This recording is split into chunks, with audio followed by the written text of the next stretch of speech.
Hello, Identify gamers! Welcome to some video form Koa. Aw, snappity snap. That's right, it's Koa time, baby. Lots and lots of Koa content coming your way very soon since there are so many regionals to watch. We've already started watching Japan in live form. We finished NAEU just yesterday at the time of recording. And today we're going to be starting South Korea. Now, Korea is really, really fun because they are, I want to say it's like NAEU 2.0 because they usually will play like some really weird things off meta. It's really fun to watch, honestly. It's genuinely really, really fun to watch Korea a lot of the time just because it's just so hectic and so, it's just really chaotic, I would say. Like, I always joke about how this region loves Faro Lady because they love playing Faro Lady so much in tournament. And I've heard whispers of a tied Faro Lady with Borrowed. Tied only. Like, what? That seems kind of crazy, bro. And what's crazy, I think it's actually a niche and viable. A niche. Don't do it in your ranked match. Don't do it. Don't you be doing it now. Huh. All right. Anyways, we're gonna get into these matches. I'm excited. Let's see what we got. Here we are. Here is our very first set of the day. It is going to be between QOQ versus MM. We're gonna be seeing Gravekeeper, Magician, Cheerleader, and Antiquarian versus the Goatman. Very solid for round one here. So this is actually quite interesting for Cheerleader fans. I believe this is the first time Cheerleader is being played in Call of the Abyss 9. So that's going to be quite exciting out here. Again, I do believe Cheerleader is really, really decent in the meta right now. Not so much for round one, I will say, but I do believe she can actually shine quite a bit in the round 2 and round 3s. These spawns are not traditional by any means at all. Yeah, I feel like Cypher is going to be very slow with these spawns. With Goatman spawning up here, that means Big Boat is going to be locked. Cheerleader might have a Shore Cypher to do instantly potentially, and then Antiquarian could maybe go Docks. I'm not entirely sure, but we are going to be seeing a Tide Tinner Borrowed Grave with Empathy and Healing. Flywheel Tide on the Magician with Audience Effect and Healing. We got Borrowed Flywheel on the Beep Beep with the Struggling and Healing build with Anti rocking the Borrowed Flywheel Audience with the Goatman doing Detention, Trump card, Abnormal, Rage, Wanted Order, Berserker, and Addiction out here. Specifically, I'm guessing for that Antiquarian. Antiquarian, of course, very, very, very strong into Goatman. And now we got these little animations of Joseph and whatnot, which are, these are pretty goofy. If you haven't seen these animations, they do these like, you know, little before the matches and whatnot. I think they're pretty cool. They kind of just do some aura farming with the characters. You'll see Joseph, I think, oh, they'll get the walk, and then you'll see this guy Joseph, bro. Look at, he thinks he's so cool. Aura farming, bro. I'm telling you, this guy Joseph, oh my goodness. Bro knows he's not gonna get played in Koa 9 because he's so bad, so he has to aura farm to make up for it. I don't know, dude. Yeah, I just think it's kind of funny. So yeah, first match on Lakeside Village here. I'm kind of curious to see how it's going to go. Of course, South Korea is also, for those who don't know, it is a non-professional region. Why are they starting this again? All right, you know what? We're just going to skip to it. Never mind. There it is. Okay. All right. That was actually really, really fast. But yeah, as a reminder, South Korea is a non-professional region. So no team out here is professional. So the skill level will probably be not nearly as high as like something that you might expect. However, these are still, you know, the top representatives of this region, since they did have to battle their way up to the top in the to the Koa through all the ranks. So, you know, they are still going to be quite strong. We're going to be seeing 2 wands burned out here from the Magician's side. 2 wands for a first cage, and he still gets hit. That is quite unfortunate, dude. I must say that is very, very unfortunate. Let's see here. We have 1 more wand to try to make use of here. We need to at least kite 1 cage, ideally. Ideally, we need to kite 1 cage. If you can kite 1 cage versus a Goatman, it's really not that bad. Usually, if you can't kite, or if you only kite 2 cages, it's not the best. We do see 1 cage kited flywheel here. We do see the flywheel, but the Goatman does wait for it here. And, ooh, now that was really good. Ooh, not quite. Okay. Good try. That was a good try. Ciphers are 60, 50, 60. By chair, it'll be 70, or 70, 60, 70. This is quite good. This is actually quite good. This is very, very tieable. The problem is the abnormal, and there actually isn't the abnormal right there. It's going to be the 62% cipher. Yeah, we should just walk over, and, yep, walk over right here. This is very good. You know, the Gravekeeper have to get out of the shovel to get it. We do abnormal trade for free rescue. This is very, very common that we've seen, especially for, like, Hollow Blue and Goatman. You don't really want to give out free rescues. The only time I think giving out a free rescue in this game is important is 1, when you're trying to aim for a farm or like a Terror Shock, or 2, specifically when you are using Abnormal. Abnormaling is, you know, best used when you have some, I guess, downtime on the chair.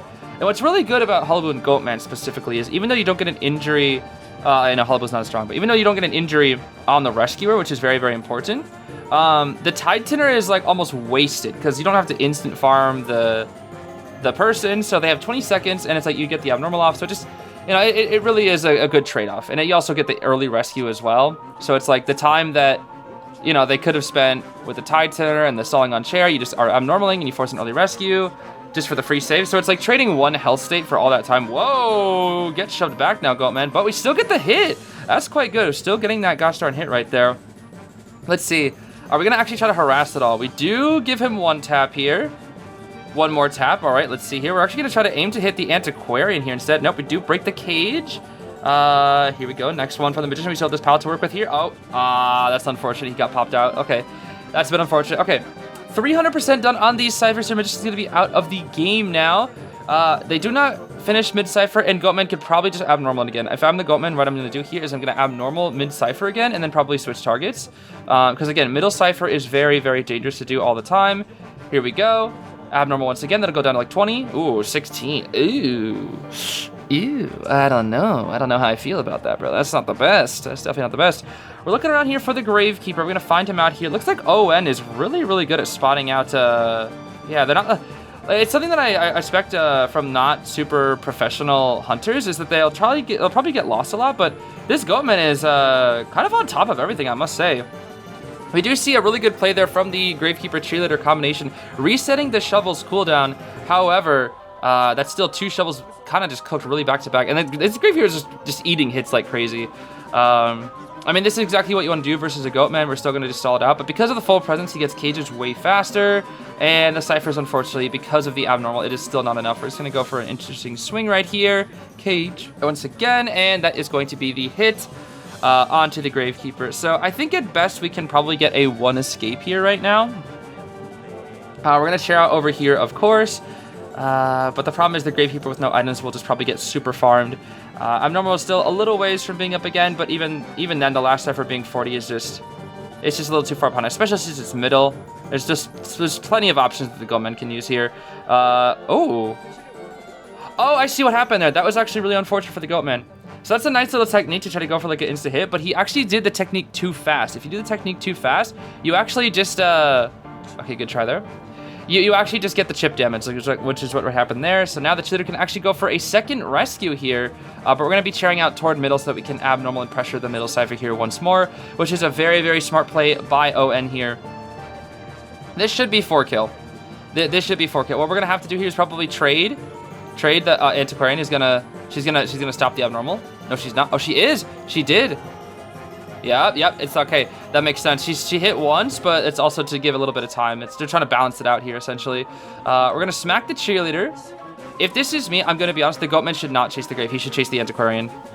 I guess you can, but like I guess I stopped for like a few seconds. That's more if you get kited. But now in this instance here, he actually gets really lucky and has 3 chairs here. It's kind of funny. I swear, whenever I'm the hunter, I only get like 1 chair in this area. You see how there's a chair here, near mid, and then like right over there. Getting 3 chairs here is so important, especially if middle is a cipher that you're trying to pressure. But this should be GG's. The last 2 ciphers are very, very, very close together. We have 2 beep beeps left on the cheerleader, and then Antiquarian with 1 flute stick left and a flywheel. It's essentially cooked. Cheerleader can stall out with her beep beeps for a little while longer, but this should be it. She should be dead right here. Boop, there we go. Okay, we can walk back to the ante, but unfortunately it is just not ready. Yeah, the cipher just was enough. The abnormal really killed them. That's the biggest thing. The abnormal really, really, really killed them. This is smart from ON though. ON's Goatman is very, very strong. I can already tell. It's very, very strong Goatman. I think we're mostly just going to try to slug things out here, which means we can do what I always like to do, and that is skip past this because slugging out gameplay is usually pretty uninteresting. Flywheel, vault, we get the hit, we TP back to the cipher. Cheater's going to use her little beep beeps to go for 1 more cage, and that's going to be a smackdown. With no selfie on the cheerleader, they cannot wait. Wait a minute, hold on. He has to chair the cheerleader. He has to chair the cheerleader. Otherwise they're going to pop. Auntie should probably still pop here, or not. Auntie, you have no flute. Antique dealer? What's going on? Does she think there's no cage? What? Wait, that's kind of crazy. Hold on. Oh my, wait, hold on, this Auntie and this cheer are kind of crazy. Oh my goodness, hold on a second. Wait just a second here. You know, it's probably best for the Goatman to just instant swing with the chip because you know the Auntie's going to go for that technique. So I don't know. She's definitely just going to like instant. I feel like it's best you could try to go for the Terror Shock.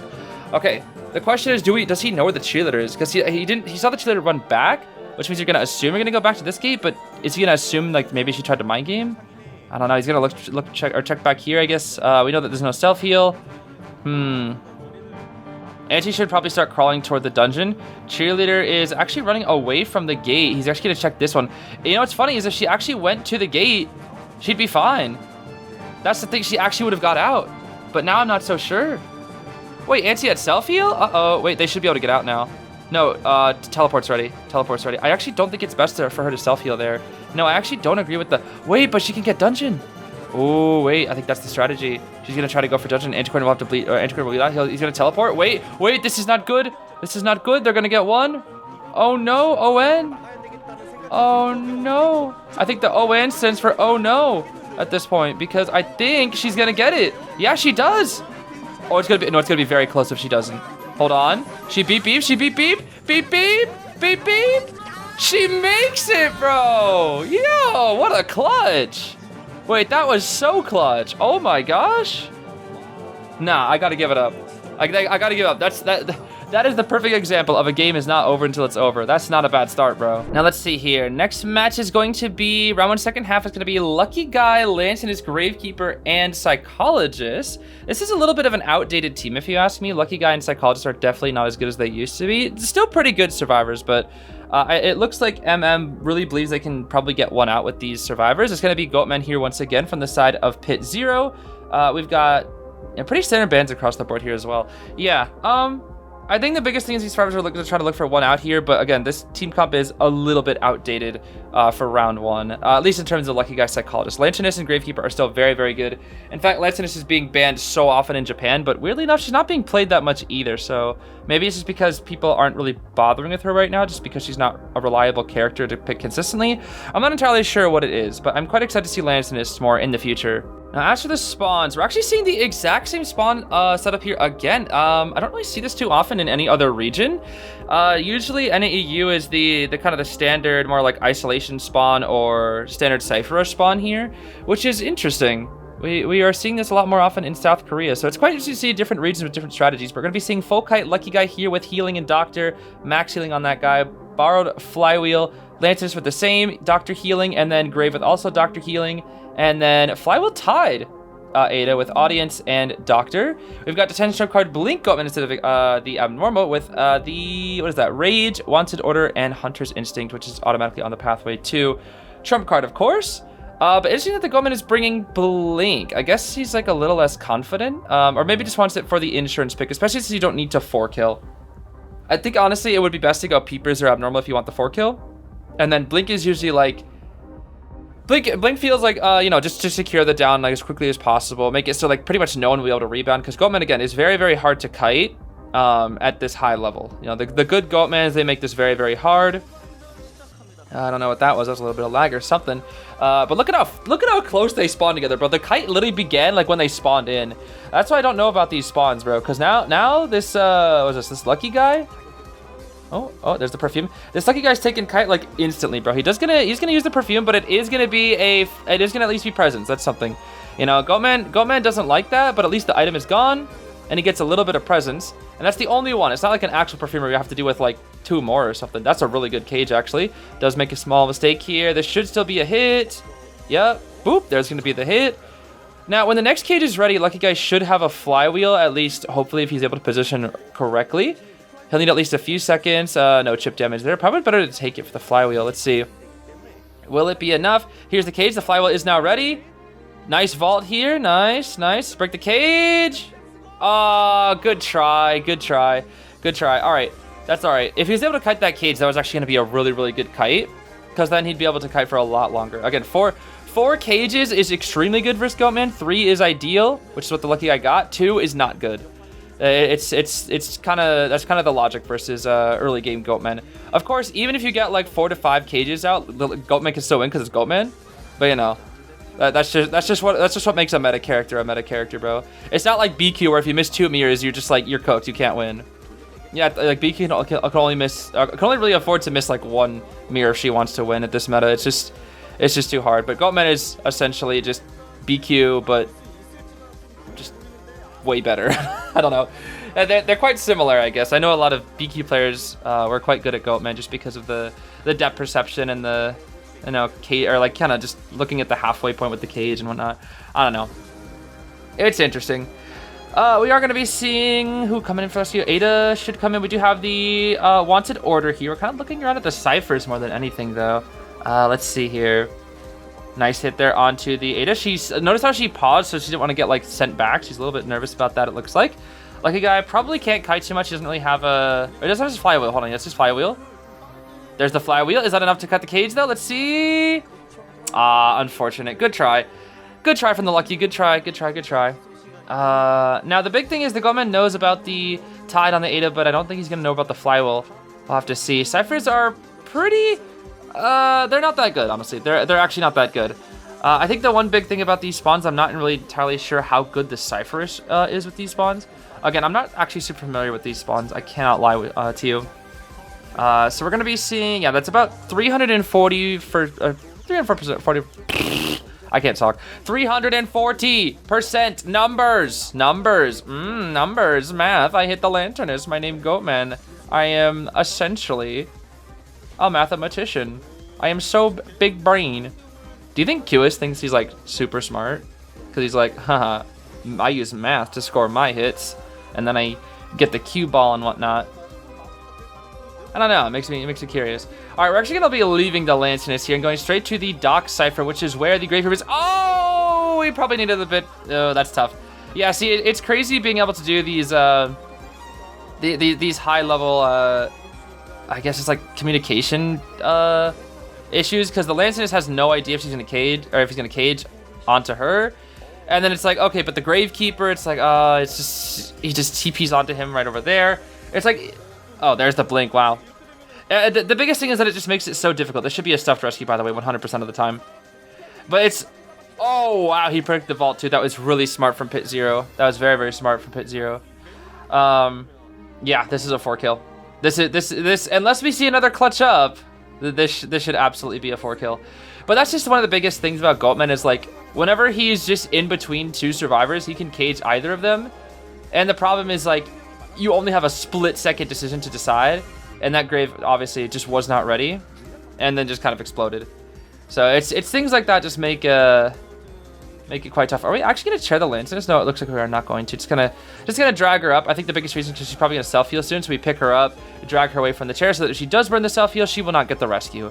That way the grave will be eliminated, sent back to the manor. That's right. I'm an official commentator, bro. I say sent back in the manor instead of dead or eliminated. Hey, Squiddy.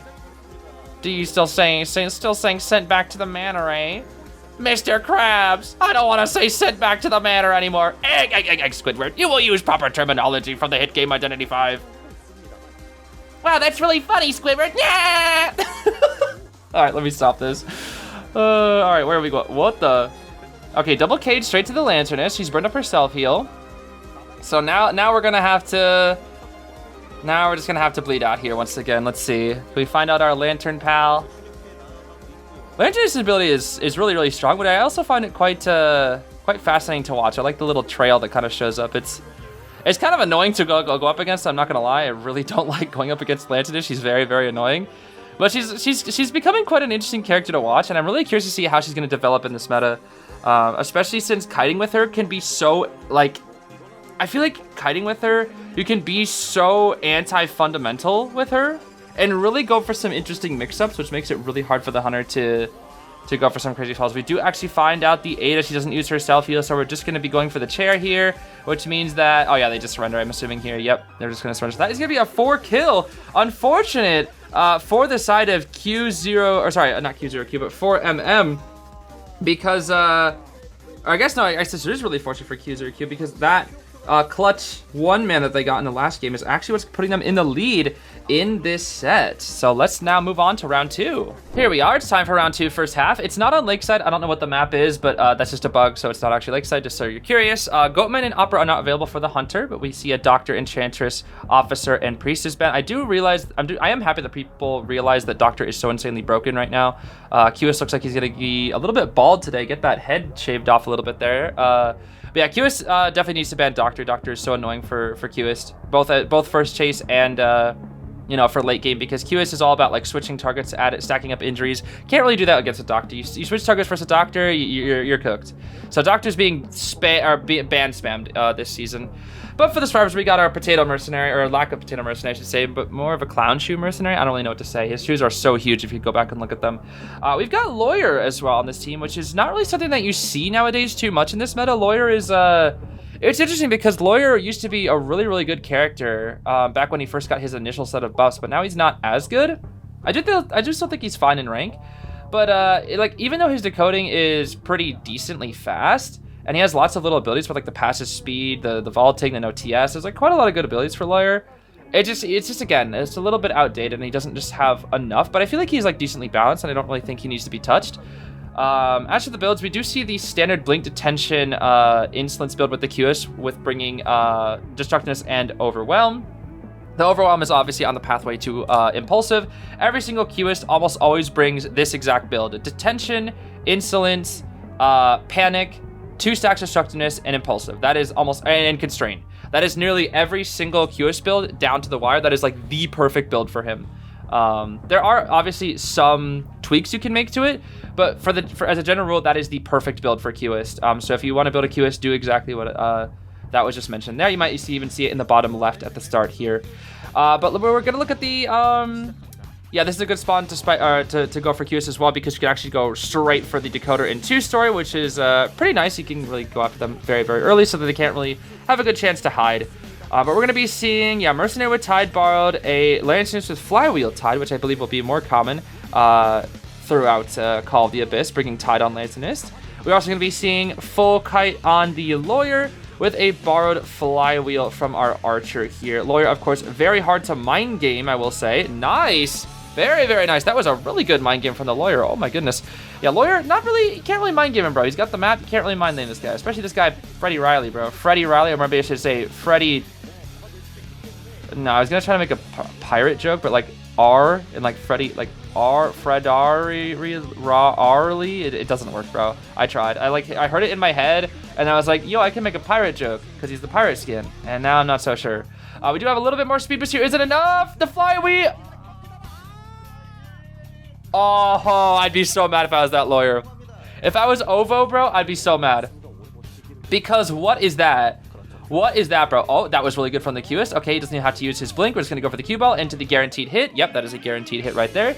For those who don't know, if you just kind of have them in the cue ball, when they pop out, you can swing like right when the cue ball is about to end, and it is a guaranteed hit. You cannot flywheel it, so I highly recommend, if you guys are full health in your match, do not try to flywheel it, because it is not flyable if the Cueist does it properly. The only time you can flywheel is when he summons you back. If he lets you just fall out of the cue ball naturally, that is unflywheelable. So that's a little tip for you guys. Do not try to flywheel that. You will waste your flywheel. Instead, try to hold on to it, maybe dodge the ball, or a future ball, or maybe just a regular hit, or get to a pallet with the flywheel instead. We do see the Mercenary with a really, really beautiful pad, stalling for even a little bit of extra time here. I gotta give it up to this Mercenary. That was a really, really good pad. Fully gotta give it up to Ego, and we just pad out of there as well, especially since this is a very good cue ball for the Cueist to use right here, and really didn't really get the full use out of it. We're gonna go for the speed boost now here from the Lawyer's end, locking off the middle cipher, which is Mercenary cipher, which I believe that is the 75% cipher here. There is going to be the blink used from the Cueist, but that is very, very good. Unfortunately, it might be Basin again, potentially, but I do believe if there is a cipher bridge chair, which our cipher bridge said, there is not a cipher bridge chair, so we're probably gonna either go back in Basin or go straight to 2-story here.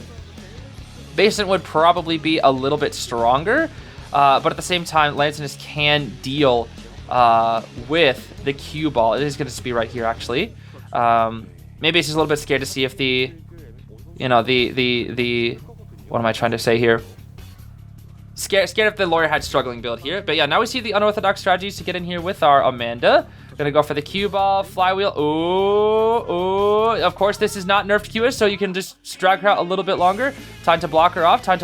I don't think she's gonna make this, but now, with the lance stability. And here's the thing, she can extend the chair. That's the thing. She'll extend the chair. Extend it. Yeah. Buy a little bit of time. Oh, what the heck? You had so much extra time, and you still got TS'd. Oh, Amanda. Oh, Amanda, that's tough. That was a really good TS from ON. Oh my goodness. Yeah, I know ON wants this 4-kill now for sure. They definitely are like, yo, last time I got robbed. Give me that 4-kill, baby. Give me that this time. Oh my goodness. All right, let's see. No Archer to be seen in sight. Mercenary, of course, is injured. We're gonna start locking down the side. Oh, he gets it. He does indeed get it. Now, of course, it is going to be reduced one time. Yep, down to 77, but well, not anymore. You actually can cue ball the Cypher as well if you want to slow it down just a little bit more, but of course at this point in the game there's not really any point. It's gonna be after half on this Amanda. I think at best, once again, QOQ is gonna get 1 here. We do have Tinnitus, but the Queuist actually doesn't know. He snuck in there. This mercenary is really, really sneaky. He can now start heal stalling, but I think the Queuist knows. The Queuist knows, yep. Oh, watch it now. You don't want to get hit by that cue ball. Okay, cue ball is gone, thankfully. Dang it, I forgot how long that cue ball used to last, bro. Seeing unnerved Queuist. Oh, that's a really important body block. But we do see the reduction once again from the same set of, what is it? Contact points. What the? Oh, interesting. Yeah, going for the Cypher, I agree. This is actually the correct play, 100% the correct play. You might be wondering, oh, but the Lance is dead on chair. No, go for the Cypher. The longer you keep people off the Cypher as a Queuist, the more you'll get reduced. The more reduced times you'll get. So, what we do here is now that we push the Archer away, we can go back to the Mercenary, chair the Mercenary, cue ball the Cypher, yep, so she has to get off. Oh, he messed up the cue ball. He messed it up. He has to go back now. Yeah, he messed it up. I think he cue balled the wrong thing. Okay, now we... Wow. He's not in that? Wow. That's kind of a scam. Oh my gosh, that was so beautiful. That flywheel from the Archer, just the hardest of hard reads, that was beautiful. That was genuinely beautiful. Drop the Archer. Ooh, that Cypher's gonna be primed. Ooh. No, they're gonna go for that one instead. Lanternist is pausing the... No, never mind. They're just getting off here. Okay. We're gonna lock Lanternist. We might cue ball Lantern. I think it's actually best to cue ball here to stall for her, to stall the Cypher even more. He should cue ball her Cypher just to keep her off the Cypher. Let's see here. Oh, interesting. Very. This is smart. This is very smart from the Queuist. This is how you play Queuist very well. He's playing it to like keep on reducing the Cyphers over and over and over. Now he goes back. This is very smart. We need to make sure we have very strong communication at this point in the game because he has so many resources right now. Pops out here once more. He's doing a good job of like really delaying this end game.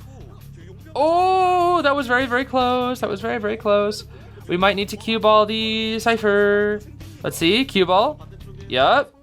Amanda, but she can use her ability to bypass it. She just can ignore it. Yep, with her ability. Amanda can ignore it with her ability there. Let's see. Oh, look at all that, bro. Oh my goodness, this Queuist movement's very good. We're gonna break this pot here with the flywheel. The flywheel. Oh, it's not enough though. She's dead on chair. Remember, she's dead on chair. No body, she's dead on chair. But the Archer.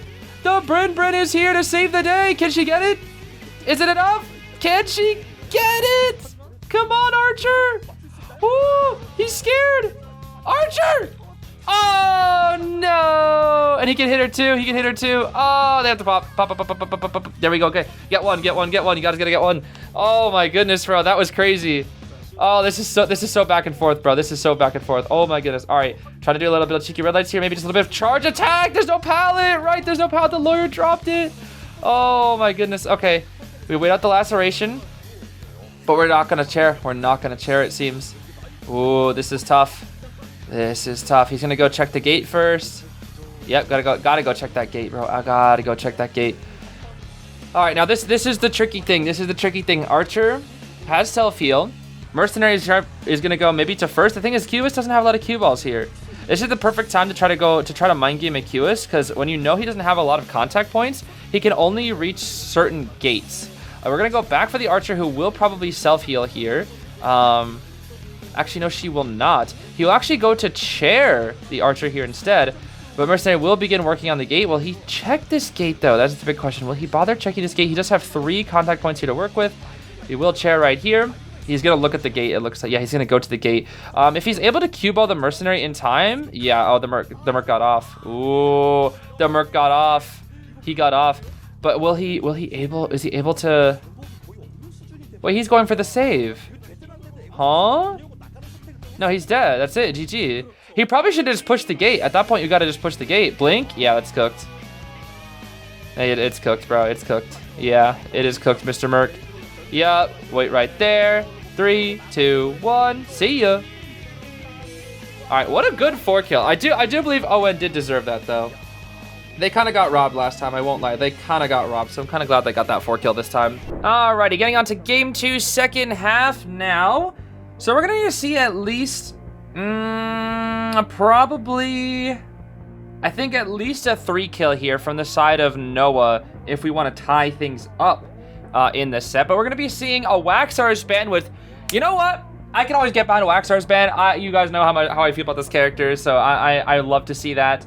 It's going to be Embalmer, Puppet, Auntie, and Mr. Jose getting out to this next Cueist match here, though. Seems like it really is going to be back-to-back Cueist. We're going to be seeing, actually, Lewis spawning in 2-story. Yeah, 2-story, once again, is a little dangerous that we saw in the last match here. Same build on the Cueist. We got Full Kite, Snooze, Embalmer, Tide, Borrowed on the Puppeteer with Empathy and Doctor. Full Kite Auntie as well. A little greedy, but I guess that's fine. And then we got a Borrowed Time Tide on the Officer with Healing as well here. I see. Yeah, I think ideally, QOQ really wants to, at the very minimum, they want to 3 kill. Ideally, 4 kill would be really, really nice for them, but 3 kill is absolutely necessary. And then a draw would be probably worst case scenario for Q0Q, of course. But yeah, double Cueist back-to-back is going to be quite interesting, I cannot lie. Will they be rocking the S-tier skin once again? Who can say? I know that the new A-tier skin isn't in the game yet, since it's a little bit too new, but looks like we're actually going to go, wow, just frame 1 straight for the Puppeteer. Bro's not even able to get upstairs. Oh my gosh. He's going to have to use such an early Lewis. There's the Lewis, yep. First Lewis has been used. He's going to have to walk over to this pallet over here. Does he make it in time? Okay, he actually smacks the Lewis, interesting enough, probably just to get the presence, and I fully agree, Cueist definitely needs that presence. So I do fully agree with Noah's move here. This is also quite smart. You see how they moved the line all the way over there? I'm pretty sure it's to connect to middle cipher. Exactly right there. Beautiful work. Okay, there's the Undaunted used from the Lewis. Very good to not feed any extra presence, although I don't know if I like this route. He's gonna have to use him in the Lewis. Let's see here. And the Lewis? Look at that frame on Lewis. Okay, good that he's hitting these Undaunteds though. Gonna try to get away from the cipher here. I do fully agree, but there's the ball. He will just die here. He should take the ball, though. He should take the ball. If you realize, one another small thing here. If you realize you're about to get hit by the Cueist, jump in the ball. Just literally, if there's a ball next to you and you're just trying to avoid it, literally jump in the ball. It won't do much, but it will quite literally, it will buy you like 3 to 4 seconds, you know? You might as well, you know, just buy a couple extra seconds. Literally no reason not to. Look at how fast Noah did that. Oh my goodness, that is so incredibly fast here. We're going to start spamming some charge attacks, I would assume, here. Looking at the Officer, swing. I'd just be spamming charge attacks, bro. He actually got the hit, though. Really good. Again, when it's first Officer and you have a giant hitbox, abuse your giant hitbox, because otherwise, you know, you're probably not going to hit him. There's the ball. Let's see. Lewis here. Ball on cooldown. He should make it to this pallet. He's trying to cut him off. Oh. Is it enough? It is not. Dang. I guarantee you, though, that's the last second of that Lewis, too. That's the Lewis buff right there.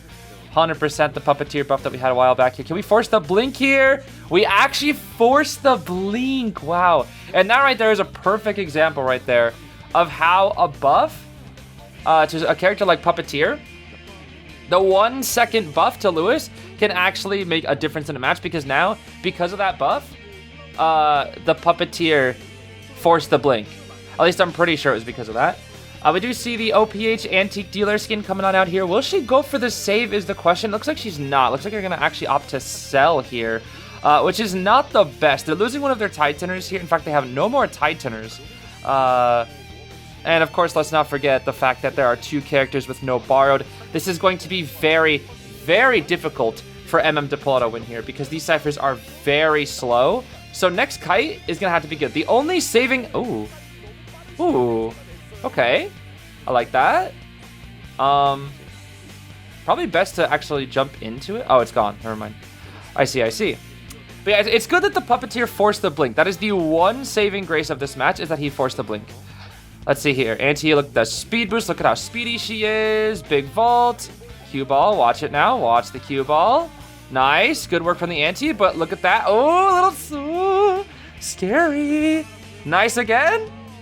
This Auntie's cooking, bro, but only a little bit of flute left right now. Only a little bit. Ooh. Ah, that was good. Good from the Queuist, bro. Kind of had a little shield right there. Shield from the side. Drop both pallets. He's going to have to break one of them. Yep. Gives you a little more distance. We can go back to this pallet back over here. But cue ball, this should be a hit. He messed up. Oh, but the cue ball. Wait. Not quite. Oh, okay. Hold on. This Auntie, bro. Kind of cooking, bro. Oh, not quite. All right, this Auntie's saving the game single-handedly. Single-handedly saving the game, bro. Oh my gosh. This kite is huge. And again. Ooh. Okay. Cue ball. Ah, dead. Okay, now you're cooked. Okay, that kite was forever though. She kind of like what, 80 seconds or something? That was huge. I don't know what's taking so long for the ciphers to get done. I really don't know. Like that, they didn't take it forever. I don't know why the ciphers are so bad even after a kite like that. That to me is kind of crazy. Okay, and Balmer's gonna be on the last. He's gonna start trying to lock it off, which should be possible. Yep, very possible. This is gonna be really tough because again, no borrowed antiquarian, no items, and the officer only has 1 watch left, so he's gonna have to use the watch to get those saved, or at least that's my assumption. And I don't know if the cipher's gonna be ready in time. Let's see.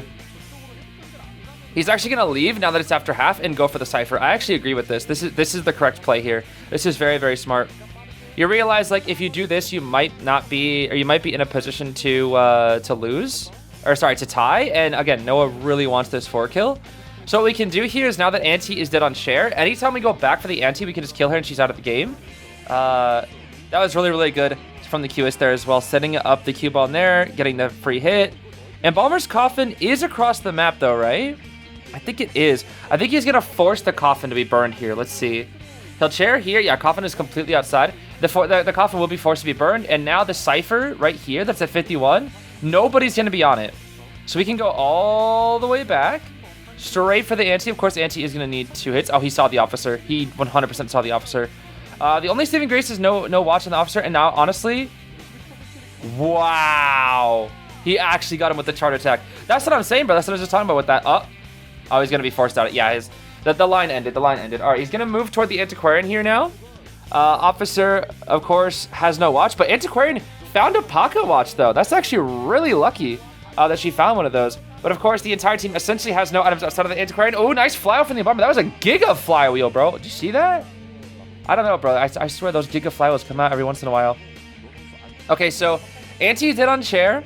Officer is not dead on chair. But Embalmer is dead on chair after this. He should just leave.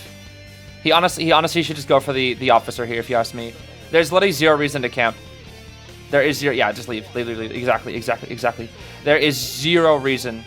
Because you can just go for the officer who has no items, which means you know it's going to be a pretty quick down. Nice prediction here. Ooh. Noah's Queuist is pretty solid, bro, I gotta say. Nah, this Queuist is clean, bro. This Queuist is clean. We can share right here.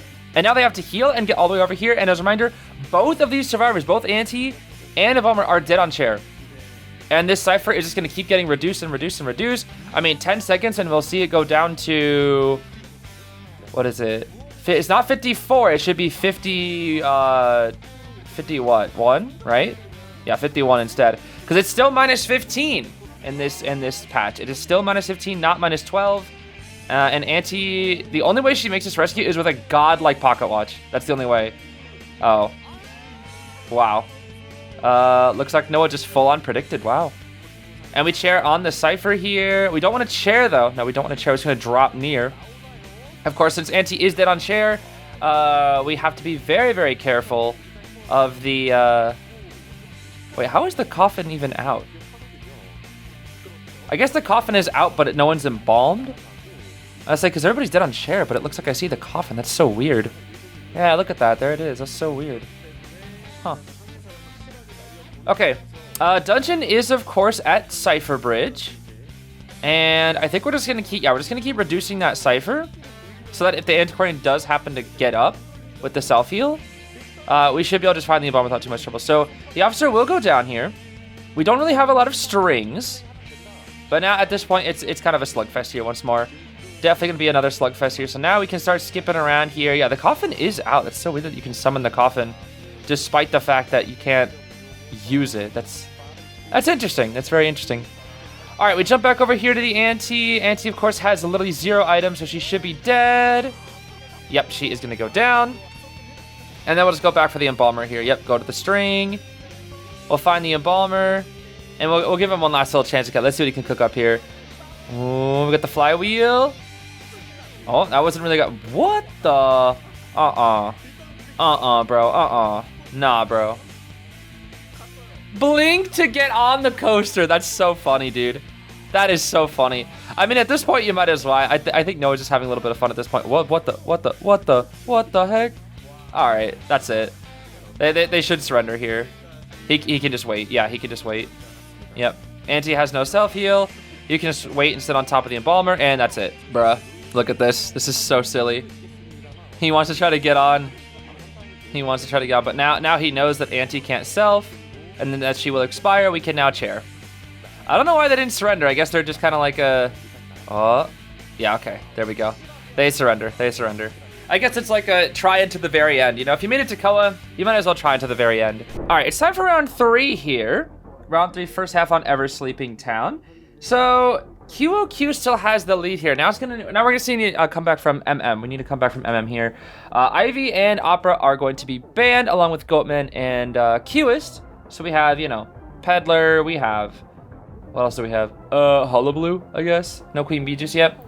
We got Aeroplanist Ball and a Mechanic Lucky Guy. Pretty fast Cypher Rush team with still decent rescue potential out here. What will Owen play here? It is going to be the Granny. Okay, I think that's actually best here. I do think Granny is definitely going to be the best option here, without a doubt. And pretty standard spawns here. I'm assuming Lucky Guy's going to get chased here. I know they want to spawn Lucky Guy there for the items, but he's definitely going to get chased. And he's probably going to have full kite as well. I guess the one good thing with this spawn is that the Mechanic is safe.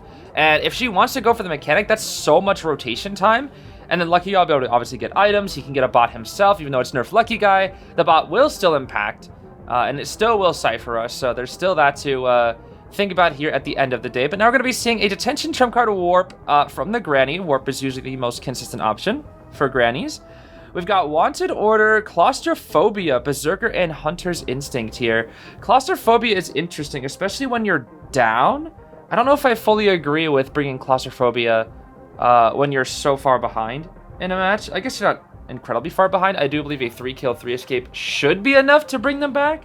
But even then, Claustrophobia, I guess it just feels a little too safe right now. I can't lie. And I did not really get a good look at the Survivor builds, but I did think I saw the Lucky Guy with Bar Time Knee Jerk, so he doesn't have full kite. The Mechanic might have full kite, actually. I'm not entirely sure. But if they're expecting, let's see.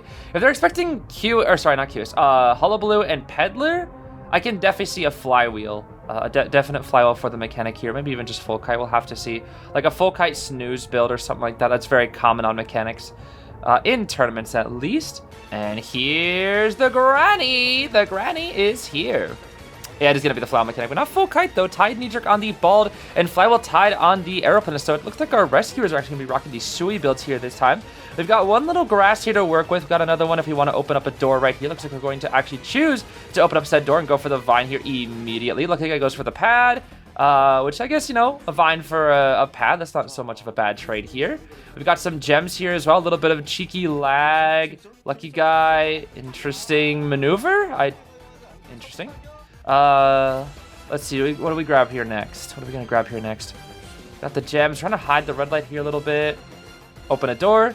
Yep, let's open a door. Got the chips. The chipperinos. Chip? That's guaranteed. Yep, that's guaranteed. All right. With the warp, we should be seeing the lucky guy die here, so we're going to go for the vine. Let's see. Can we mind game it? Mind game it. Ooh, nice from the Peddler. That's some good vine control right there. Very, very good vine control from the Peddler. Oh, my goodness. Yeah, I think that's the best way to go about going for vine instead of just going in a straight line. Kind of going for a zigzag, since a lot of survivors at high level are starting to zigzag the vine, and it's kind of hard to hit. Good Peddlers are zigzagging to begin with to make it hard for the survivor to figure it out. And they kind of just like... It's almost like snaking to them. I don't really know how to describe it other than that. So I just kind of snake to them. We do see the ball to move our lucky guy over to the middle chair. Trying to come in here. Yami Yugi! I'll use my spell card called Fog of the Bald. Fog of the Bald activates, and now I can get the rescue for free.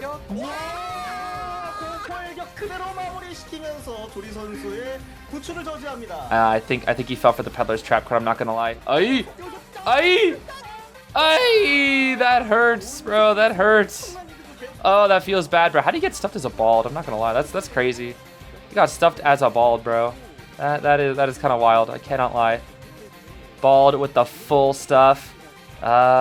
We open up a door here. Is that worth it? It actually is worth it. Wow. I'm kind of surprised that palette is such like a god palette. Is the wall gonna I think the wall's gonna close. I think it should close. What? Okay, it barely lasted enough time. That's crazy. We do see the bot is out there to feed Tinnitus a little bit. Maybe kind of mess around with the Peddler here. Let's see. She's gonna be looking around. Sees the trail. Oh, I'll open a door. Yes, I'll open a door here. Okay, bye bot. Bye Bottington. Now we know what the mechanic is. Are we going to chase the mechanic? Looks like we're thinking about it. We're not going to quite do it just yet. We're thinking. Now we're going to do it. Here we go. Now we're going to do it. There's Lockhart, everybody's favorite mechanic skin, Lockhart. Let's see what she's got here. No more bot. Fly with the chips. Very, very nice. We're going to open a door. Hello, children. Let the grandma in. I'm here to give you some lovely candies and open more doors. Consider it an opportunity for your future. And your future is death. That is a little scary. That's a very, very quick down onto Ovo, the mechanic here. And 70, 70, 80, 50 on the ciphers. I don't think these are enough. There's a Tide Center on the ball. The ball's going to have a little bit of a redemption here, potentially. Going to actually grab the cipher here. Looks like we're going to try to move the chariot over to here. Grabbing the cipher to have a big hitbox in case we can't find out the bald in the smoke, I'm guessing is what the plan is here. Let's see. You see the bald. A little chips. Here we go. Okay, nice. That is much, much better. All right, here we go. Big hitbox. Very, very big hitbox there. 78 and 90 on the ciphers. Mechanic is kind of cooked here. And with 2 injuries on both Aeroplanist and the bald, this is going to be quite tough because no one can save, no one can heal after borrowed time, and their ciphers are still pretty bad. Yeah, these ciphers are definitely not the best. This should actually be another 4-kill, which is exactly what MM needs here. They 100% need this 4-kill, without a doubt. And then at least I think they're going to need to... What is this here? Oh, wait, actually, with the 4-kill... that actually kind of makes them even, somewhat. They'll actually have the lead after this 4-kill, interestingly enough. Is that right? I think that they do, technically. It all just depends on how QOQ responds in this next one here. It all depends on how QOQ Hunter does in the next one. Let's see here. Last cipher is 84%. Call him the arrow coder because look at the left. Oh my goodness. Charles doing all the decoding, it seems like. Is it the cipher 84? It is not. Okay. Little cheeky chip. Are we going to go back? I don't think Bald can make it. We are going to go back with our Vine. There's the Bald. He can't make it, though. Yeah, he can't make it. Aeroplanist can try to start that cipher if he wants. Oh, this is the cipher right here. Okay, this is the cipher that's at 84. I see. Yeah, oopsies. tried to get the... Tried to lock it off, but unfortunately didn't really work out there. Okay. Let's see. Yeah, so it's just Aeroplanist and Mechanic left. That's all that's left here. Aeroplanist, of course, does still have the hover. Mechanic might be trying to get an item here. Is she going to get it? Oh, maybe? No. I think she's trying to sneak around for the Cypher. Yeah, that's what she's trying to do. She wants to sneak around. She tapped it. She tapped it. I don't think it's enough, though. I don't think ON knows. Or on? Is it on? Or is it ON? I don't know. I don't think they know. I don't think they know where anybody is right now. They have probably have a good idea where the Mechanic is, but I don't think they know where the Aeroplanist is. The problem is the servers aren't gaining anything from this. That's the big issue. Is like when you're in a 2v1, what you're supposed to do is like rotate, and then usually while you're rotating, somebody's like grabbing an item or like getting a little bit of decoding done. But in a situation like this, like the servers haven't gained anything for like the past minute. We just see the Mechanic go down here. We're looking at ciphers. And we're not going to chair, which means it's slugging time. So we'll just kind of skip around. We're actually going to chair. Wait, what? We actually chair? Wait a minute. That's a huge mistake. That is a huge, huge mistake. The Aeroplanist has hover and flower. I think he makes the dungeon. Oh my gosh, that's a huge mistake. That's a huge mistake from On. I don't know why they did that. That is a absolute huge mistake. Oh my gosh. Yeah, now they have to 3 escape. Now that I think they only had to tie to win. All right, round 3, second half. After some calculations, yes, MM will have to 3 escape here if they want the win. And then QOQ will have to tie if they want the win, because the points are currently 12-11 with QOQ lead. And Noah's rocking the Soul Weaver. Ooh. Okay, we love to see the Violetta coming out here. You don't really get to see Violetta too often in tournaments. For the starters, we're gonna see Acrobat, Mech, Forward, and Charles here. I actually do like this team outside of the Acrobat. I think Mechanic, Forward, Aeroplanist are very, very good here, but I don't know if I agree with the Acrobat play. I would really like to see a secondary Harasser, if I'm being real with you. We do see the, of course, Archer and Enchantress bans, and Antiquarian is also banned as well. So we have 1 Harasser with the Forward, but I do think a Prospector pick when you need a 3 escape potentially could have been good here.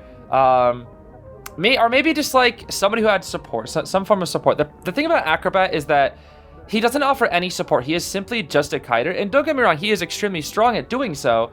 Oh. Well, actually, you know what? Maybe it'll be fine because the Mechanic is on the other side of the map from the Soul Weaver. Okay, so your options as a Soul Weaver, you probably don't chase the Acrobat. If I'm being honest with you, you don't chase the Acrobat. You can either, 1, go for the Aeroplanist, assume he has Tide, and then you can get rid of a Tide turner that way. Or you can save up your webs, get yourself, like, allow yourself to be rotated across the entire map, and then just go for the Mechanic. It is going to be Detention, Trump card, Blink with Claustrophobia, Mischievous, Addiction, and Hunter's Instinct for that Forward. We've got a Full Kite Mechanic, Tide borrowed on the Charles with Healing, Flywheel Tide on the Forward with Healing, and then a borrowed Flywheel Acrobat with Muscle Memory here. Okay. So, the big thing about Soul Weaver, especially when you spawn far away from her, is that you are not safe. The important thing to recognize about Soul Weaver is that so often in tournaments, she will get rotated like for 50 seconds. She'll just like basically just walk around the map doing nothing for 50 seconds except for get rotated. But the entire time, she's building up webs and will just like, you know, just build up, like, she'll use like half of them to get a hit and then she'll just blink you. That's usually what happens in a match like this against a Soul Weaver, is she just like will get rotated, build up so many webs, and then you just die. That's why people always say Soul Weaver can really easily get a 60-second down, because first hit will always just be like, because she just outspeeds you with 1,000 webs, and the second hit will be because of Blink. So at this point in time, we're just going to kind of mind game around with the bot here. Oh, okay, let's go bot. Bot is actually doing pretty good here. Let's go bot. She's actually leaving the bot. Oh my gosh. That's kind of wild, I can't lie. That is kind of wild. Did she see the Mechanic? Do we see the Mechanic? We hear the pallet drop, though. Gonna try to protect our red light a little bit here. She should know. Now we can take the speed boost. Yeah, now we can take the speed boost. All right, we unfortunately, for our Weaver, did not get the mechanic bot down, and we also lost a few webs and a lot of time. Looking at the ciphers, 50, 60, 50, this is already good. Like, these are already very, very good. Mechanic, just what she needs to do here is she needs to die away from her bot. Yeah, she's getting rotated so hard, bro. This is the problem. She's getting rotated so incredibly hard. And the tram. Oh, it's over. I don't think there's any way to come back for this. I'm going to be so real with you. We do get a free down onto the mechanic's bot. But look at the ciphers, dude. Like, you get one hit on mech's bot. Like, I know these servers are like, yeah, we'll trade half a mechanic bot for 3 ciphers for essentially free. Heck yeah, bro. Let's see. Gonna go back for the mechanic. Do we know where she is? Oh, we are so lost. Oh, poor Noah, dude. Poor Noah. Noah is so lost. This poor spider, bro. This poor spider. The thing is, you have to 3 kill here too. Or no, wait. Actually, wait. I think. Oh, hold on. Wait a minute. MM needs the 3 escape, right? Yeah. No, they only need a tie. But that's gonna be so hard now. Even look at the ciphers. They just get like the acrobat, dude. Oh my. Look at, they're still rotating her. They are still rotating her so hard. Oh my goodness, bro. You have to break this since it's a god palette. You have to. Now we're going to start using some webs. The problem is this is an acrobat. So you can use all the webs in the world and then he'll just jump. Yup. Oh no! He blinked, bro. That's so bad. Now she barely has any webs for the next hit. And the forward. Oh no, bro. How much ball? That was like 45% ball. Oh my gosh, dude. Oh my. Okay, we're gonna grab some speed and we're gonna go for the forward now. Oh my. This poor Soul Weaver, bro. The web shot.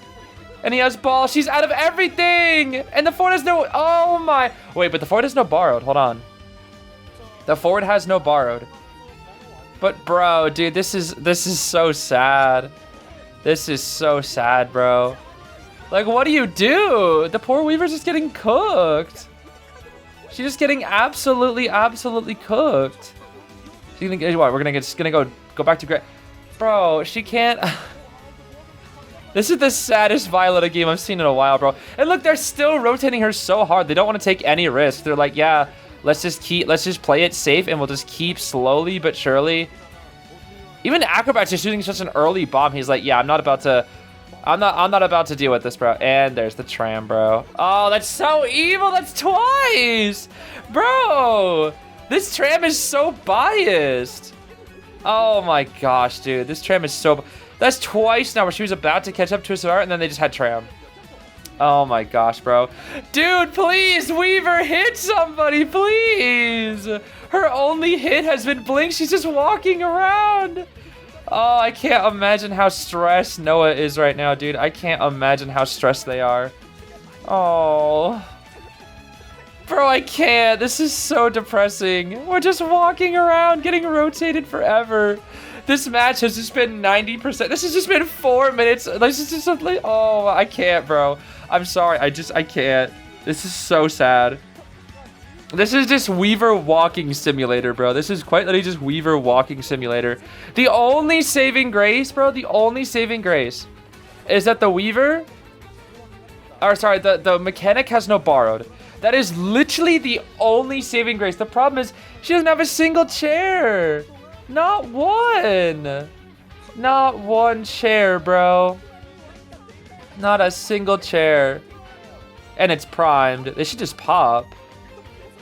They should just pop. I don't know why they're not popping, honestly. I'm gonna be so real with you. They should just pop. Hello? What? Why? Oh, Cocoon. Wait, yeah, they should have popped way sooner. That's kind of a mistake. Now somebody has to go rescue the mechanic, who's in a corner.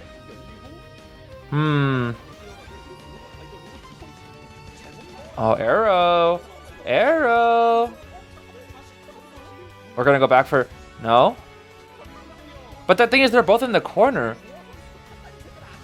What happens here? They get the rescue. There's the Titaner. Wait, they can just walk out with Titaner. Oh, no. Oh, no, she's gonna get forward. Oh, no, she has no resources. She's gonna get forward. No, Soul Weaver, please, at least get one. Why is Arrow there? Is he a distraction? What is bro even doing? Oh, because that gate's not open, is it? Oh, I think it's a distraction. I don't think, can she even make this? Oh no, wait, maybe? Okay, she does. Okay. Whew. All right, I don't know why they didn't get that gate open. I don't know what happened. Gate is now open though. Oh my gosh, wait, the forward is gonna stun on chair. Oh my gosh, she's gonna chair and the forward is gonna stun. The bot is there to heal. Oh my gosh, that's so evil. Web shot, pick up, hit the bot. Oh, the forward. Oh my gosh, wait a minute, the greed? The web shot? No, but the arrow can get up. The arrow can, it's not enough, bro. Mechanic gets up too. Oh my, it's not enough, bro. She TPs, she has to. This is her last chance. I gotta give it up. She's doing everything she possibly can. Oh, but there's a jetpack. There's one more jetpack. You gonna go back for the forward? The forward's in the corner. He can't do anything. Okay, she gets one. Though. Oh, bro. This is so sad. He'll get up just to die. Yeah. Bro. This was so sad. Oh my gosh. All right, that should be the win for MM. I'm pretty sure. They got the 3 escape. That should be the win for MM. Yep. Match Rue Salt, baby. Match Rue Salt. My favorite. I love knowing about the Match Rue Salts, bro. All right. Congrats to MM for winning the very first match of the South Korea qualifiers, though. Now, let's get into our second match. Here we are now with the second set of the day. It's going to be between Team PRR, maybe they're like a cat team, I don't know. Reminds me of Team Cat from the past. And then we have I'm dumb. N, that's an N. C, SENQ, or SenQ? SenQ, I guess, is the hunter name here. It's going to be a wheel. A wheel, huh? The Will Brothers is here. I guess these are technically wheel bands somewhere. I look at it. Forward. Yeah, these are wheel bands, actually. Yeah, Forward, Grave, Mech, Finn. That's interesting. Wheel round. I mean, it is Chinatown. Let's not forget it is Chinatown. But Archer, Novelist, and Lucky Guy, all 3 of these characters can deal with a wheel. Archer's Harass is very good versus a wheel. Novelist can obviously cancel full presence, and he could just, in general, deal with wheel without... I mean, like, wheel could definitely do some stuff in the matchup, but I would still say overall it's more favorable for Novelist than it is for the wheel, especially if the Novelist has Flywheel on top of that. Officer, well, he's just the standard. Grave definitely would have been better here. And then Lucky Guy, I mean, he can get all sorts of different items to kind of adapt to whatever he needs to in this matchup here. So ideally, I don't really know who the wheel is gonna chase. Archer is probably too hard. Novelist is probably too hard. I think, honestly, like, just the Lucky Guy. I really do. I think the Lucky Guy is best, despite him being in that hotel area. I would probably say best chase, Lucky Guy, second best chase. That's tough. I don't know. I don't play wheel enough to know. I'm going to be honest with you. I don't play wheel enough to know who's a easier chase target between Novelist or Archer. And honestly, it might just be where they're located. And Novelist might be a little bit easier on location, whereas Archer has multiple different windows that she could run to, whereas Novelist only really has one window that he could go to, or he could go upstairs depending on his spawn. I don't think he's gonna go for Officer. If he does, he might like try to force a watch and then get back into wheel form and then go somewhere else. That's always a viable option against, or a viable option for every hunter at any point. We're gonna be seeing Excitement out here from the wheel. Excitement Insolence trump card with Wanted, Destructiveness, Mischievous, and Hunter's Instinct. We've got Bard Attempt tied on the Officer, Bard Flywheel on the Archer. I didn't get to look at the other 2 because they decided to show me Joseph's gosh darn feet instead of these builds and his candle collection. Well, guess what, Joseph? I have a candle too. It's Village Candle, Spice Vanilla Apple, Cinnamon Baked Apple, Honey Vanilla Bean. What does it say on the bottom? Let me see here. I gotta read the fine text on my candle. A Maine candle company, USA. Yeah, Joseph. My candles were made in Maine. Where were yours made from? Freaking a 3D printer because you're literally a stupid computer? Freaking Joseph GPT? All right, enough of this. We're going to be moving on over to the novelist here. Saber, our novelist here at the very start. Let's see what Saber can cook up here. Rocking the Flywheel Tide. Actually going to be rocking both of these things. I do actually like this build for novelist, especially in tournament. I think this is a quite good build for novelist in tournament. Lucky Guy, of course, having flywheels out. Looks like they all have flywheels, so they were definitely 100% prepared for the wheel. Would have been a little bit in trouble if it was going to be a Sangria here. Archie's going to take a very early spike right here. Let's see if she can keep mind gaming this wheel a little bit. This wheel has pretty solid control. That might be another spike. Not quite just yet there. Let's see. Still got some good maneuverability. That should be a spike right there. There we go. We want to apply some laceration here. Oh, we missed the arrow. That's very dangerous. Oh, careful now, Archer. Let's see. Oh, she's dead. Oh, that's not a good kite. That's not a good kite. If she could have forced excitement, that would have been fine. But that is like a what? That was like a 35-second kite. That was not the best. But to be fair, she didn't have the greatest of area to start with. And let's not forget, it's Chinatown, which is debatably Wheel's best map. Now let's see here. We're going to be rummaging around, looking to see if we can spot out the rescuer here. Officer, of course, is coming in from a pretty good location. I mean, you don't really expect a rescue to come from this location, which is exactly why it's a good spot. We do get one stack here on the officer, and then now we're going to go back for the archer here. We shot while we're in wheel form, which is a little interesting. I guess it's so that we can come out and then... Wow, what? She sidestepped it. Hello? Okay, geez, that trap had some magnetism to it. What the heck? Bro, call up freaking Norton, because what the heck was that magnetism? Oh my goodness. All right. Well, there's unfortunately, for this archer, not really much that she can do in regards to the full or I guess to the first thing right there. We still have the flywheel, we still have the crossbow, and we still have one arrow. So maybe we can get something to happen here. The problem is excitement. Excitement's gonna make it really, really difficult for the archers to do pretty much anything here. Oh no, we missed the flywheel on the novelist, but we also miss up the snap. Oh my goodness, what the heck did I just witness? Shoot, excitement, and... Okay, no trap. But the archer doesn't have any... She flywheels to the window, crossbow. Okay, interesting. This is pretty much going to be her last chance right here. Let's see.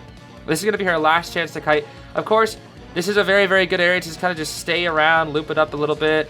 We're going to probably just try to go for a snap down here. Go for the extended spikes into the full presence, and that should be more than enough. Let's see here. Yup. Snippety snap down goes that archer. But of course we have to wait out the laceration here, which will buy at least a few more seconds. So despite the very fast down, the Cypher Rush is looking quite good from the side of PRR, I must say. Nearly 4 Cyphers done, and a few taps on the other 7, 9, 0. Well, 0 is nothing to write home about, I suppose. We're gonna make our way all the way back to first officer here. He does have both watches, which is still very, very good. But with the full presence and... Oh, no, getting sucked. That's unfortunate. Yeah, that really hurts, especially since now Extended Spikes is going to be into cooldown.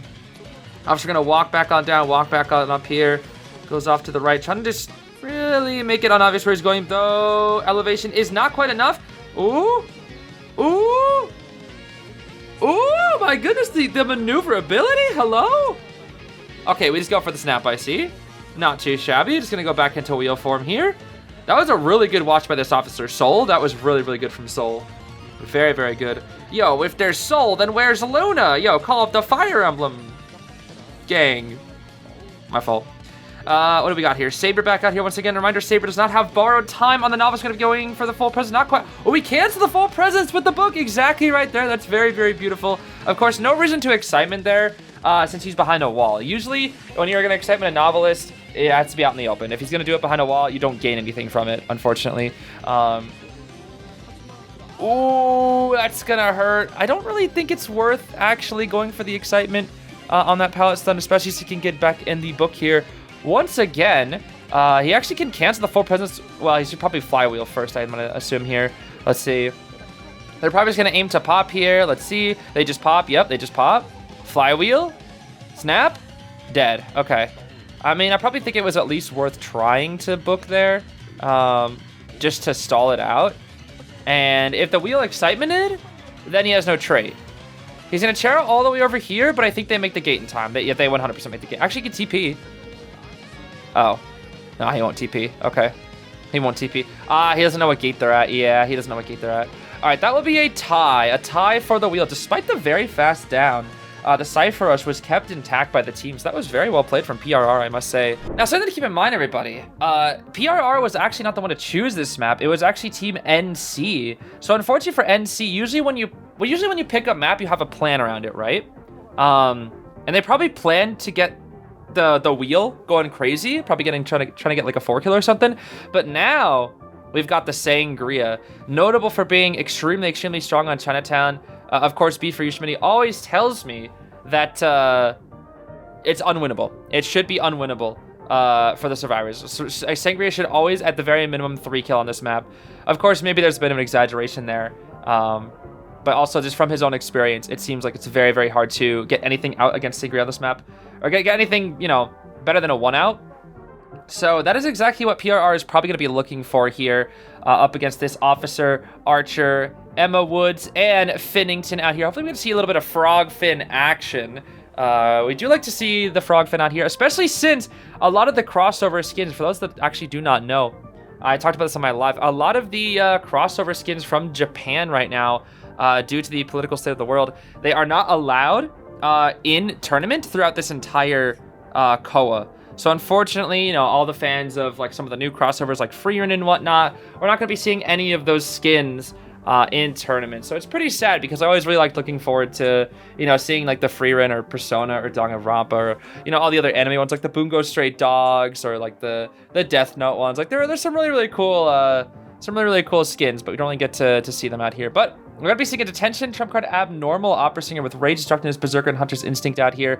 Very aggressive build. This should most definitely tie or better. We're going to see the Full Kite Archer with Snooze and Healing, Tide borrowed on the Officer with Healing and Arrow Walk. We got same on Gardner except with Audience Effect and Muscle Memory, and then we have a Borrowed Flywheel Fin with Muscle Memory and Healing as well. Got to wrap up those builds without too much trouble out here. That's right, Mr. Joseph. You really need to get some shoes, buddy. What can I say, man? At least get some socks or something. I don't know, bro. Socks. You could even pair it with socks and sandals at this point. I don't even think I'd be able to be mad at you at this point. Yeah, I don't know what to say, bro. I don't know what to say. As for this Sangria, though, PR is in a really good position here because Abnormal Sangria is highly aggressive on this map, and it is definitely one of the best maps for her to bring Abnormal on. Obviously, Blink is still the most safe insurance pick, but Abnormal, especially when you only need like a tie minimum, will give you the best chance at getting at least a 3 kill, which is exactly what Vuitton? I'm not sure how to pronounce this. We're gonna actually, it is Frogfin though. It is Frogfin. Yep, it is indeed Frogfin. See those frog balls, bro. I love to see Frogfin, bro. Especially since this is a South Korean crossover, so it is kind of fitting here. Uh-oh. I know what the Finn wanted to do there. It's a bit unfortunate. What Finn wanted to do there was to break the Opera's dash. Unfortunately, just did not get it though. Did not get it here. Let's see here. Finn is actually gonna be dead. That should be it.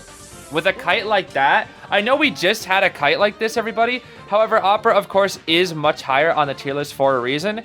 And, of course, let's not forget the Abnormal is here, too, which makes this very difficult. We're probably going to go ahead and Abnormal this Cypher right here. This is the Archers, should be 40, all the way back down to 0. Exactly right there.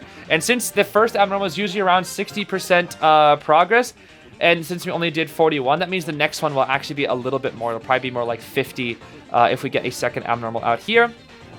But let's see here. Officer stalling for a good amount of time. We actually do not get the...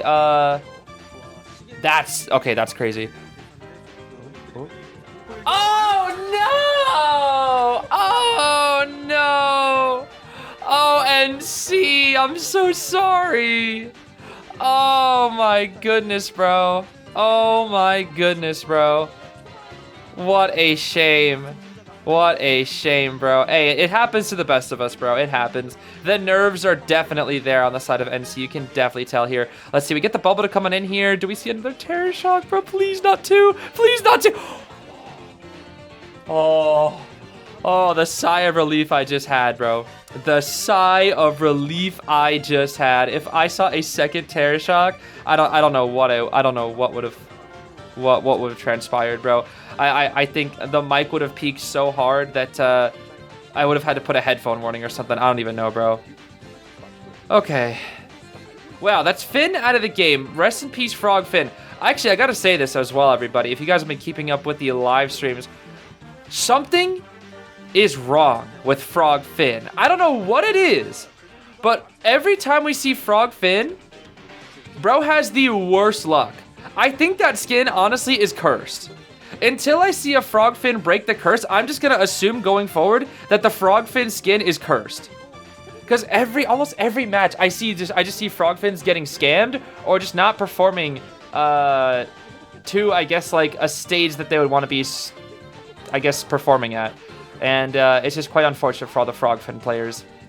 Here's going to be the second abnormal, bringing 41 once again all the way back down to 0 for a total of 82. Oh, we missed the bow. That's unfortunate. Waits out the flywheel. Oh my goodness. Henbach, unfortunately, getting baited out there by that Opera. You can see that patience. She knew the flywheel was ready. We're going to go for the crossbow here. Is it enough? It is not enough even. Oh my goodness, dude. This is just an absolute sweep by Vuitton. I hope I'm pronouncing their name right. I generally do not know, but Vuitton here is really, really solid. I mean, look at the ciphers, man. Look at the ciphers. We have 160% done, or 170, 80% done. That's it. And oh man, this is just the power of abnormal, and the power of what is it? Terror Shock. Does Officer even make that? Oh my gosh, he doesn't make it. I don't think he makes it. Oh, nope. Okay, Sangria. Sangria could have stopped it. She definitely could have stopped it. I think she just played it safe, though. She played it safe. I don't know why we're chasing the Officer here. I'm going to be so real. I do not know why we're chasing Officer. Okay. Why do we want the Officer down? I don't understand. Okay. Why do we want the Officer, though? Like, that's my question. Because you were trying to tunnel down the Archer. I guess it's because he has no items, maybe? I don't know. I don't really know. I'm going to be honest with you. I don't really know. Abnormal will be ready here once again. For the third time, we could use an Abnormal. But I don't feel like we're going to need to. In fact, we probably will want to use it for Teleport or Warper. At this point, even Peepers. I mean, you're so far ahead of the game. Oh, this poor Archer, bro. This poor Archer, dude. This poor Archer. We do miss up the dash here. We might see a trade stop warp here, maybe. No, we're actually going to hold on to the abnormal. That's honestly fine. I think at this point in the game, that's honestly fine. Nice dashes here from our Sangria. Very, very good dashes. Can try to block the way with the bubble.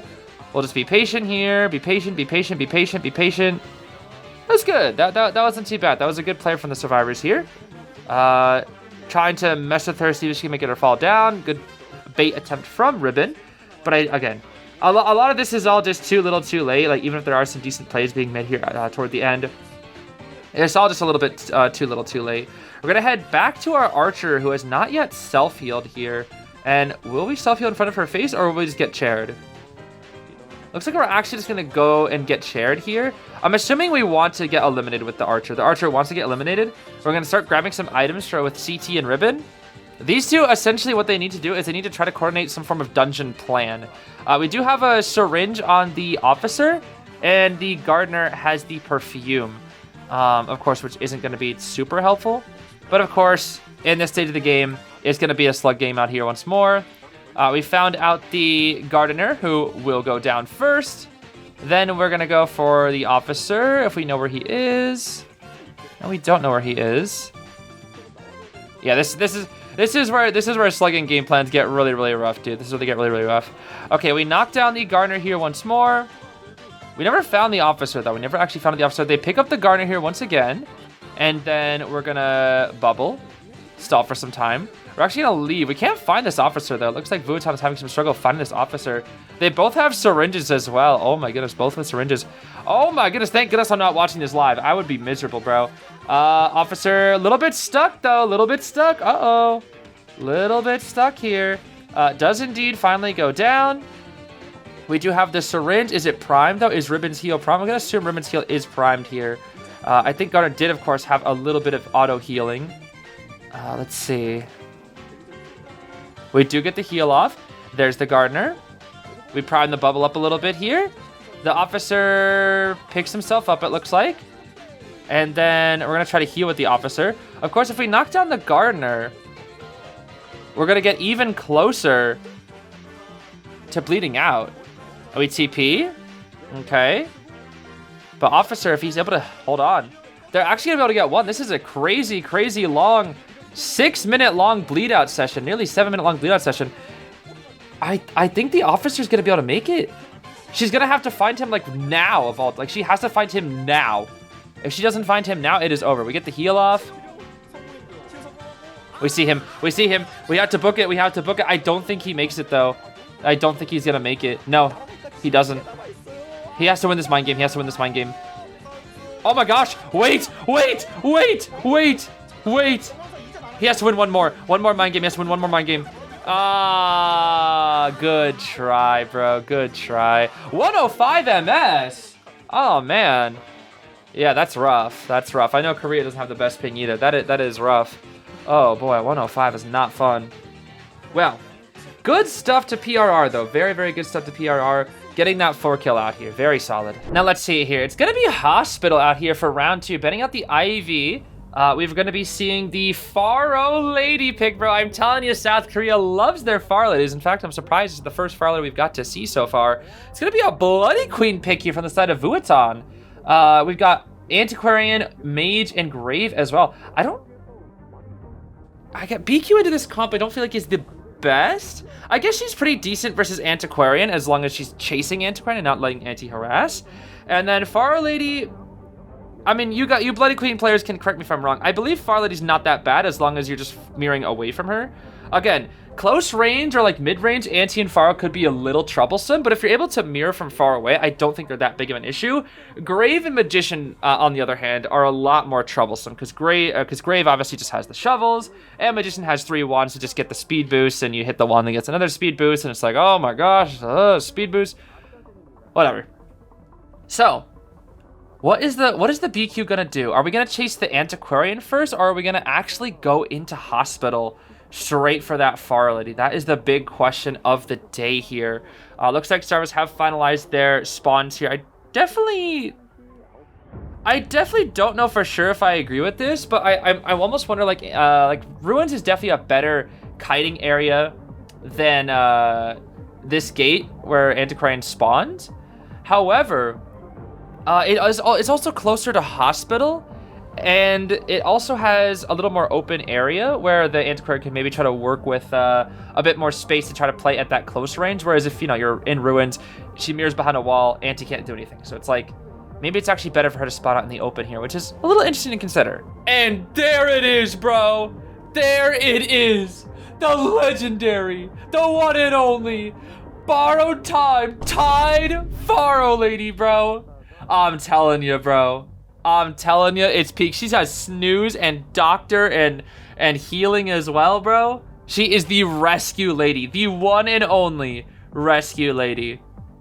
Bro, I'm telling you, tied, borrowed, Faro Lady. Come back to this video in 2030, bro. It's gonna be meta. It's gonna be meta, bro. She's basically just first officer. I mean, like, think about it. She has a rechargeable pocket watch ability. Like, her kiting potential is actually not that bad after the buffs, which means it's the same for the rescuing. Let's just forget about the fact that she takes 60% longer to rescue than other survivors. It doesn't matter. The rescue buff should just offset that, right? I mean, Faro Lady needs to be played with Tide Tuner, guys. If you're not playing Faro Lady with Tide, you don't know what you're doing. And it's Gamer Lady!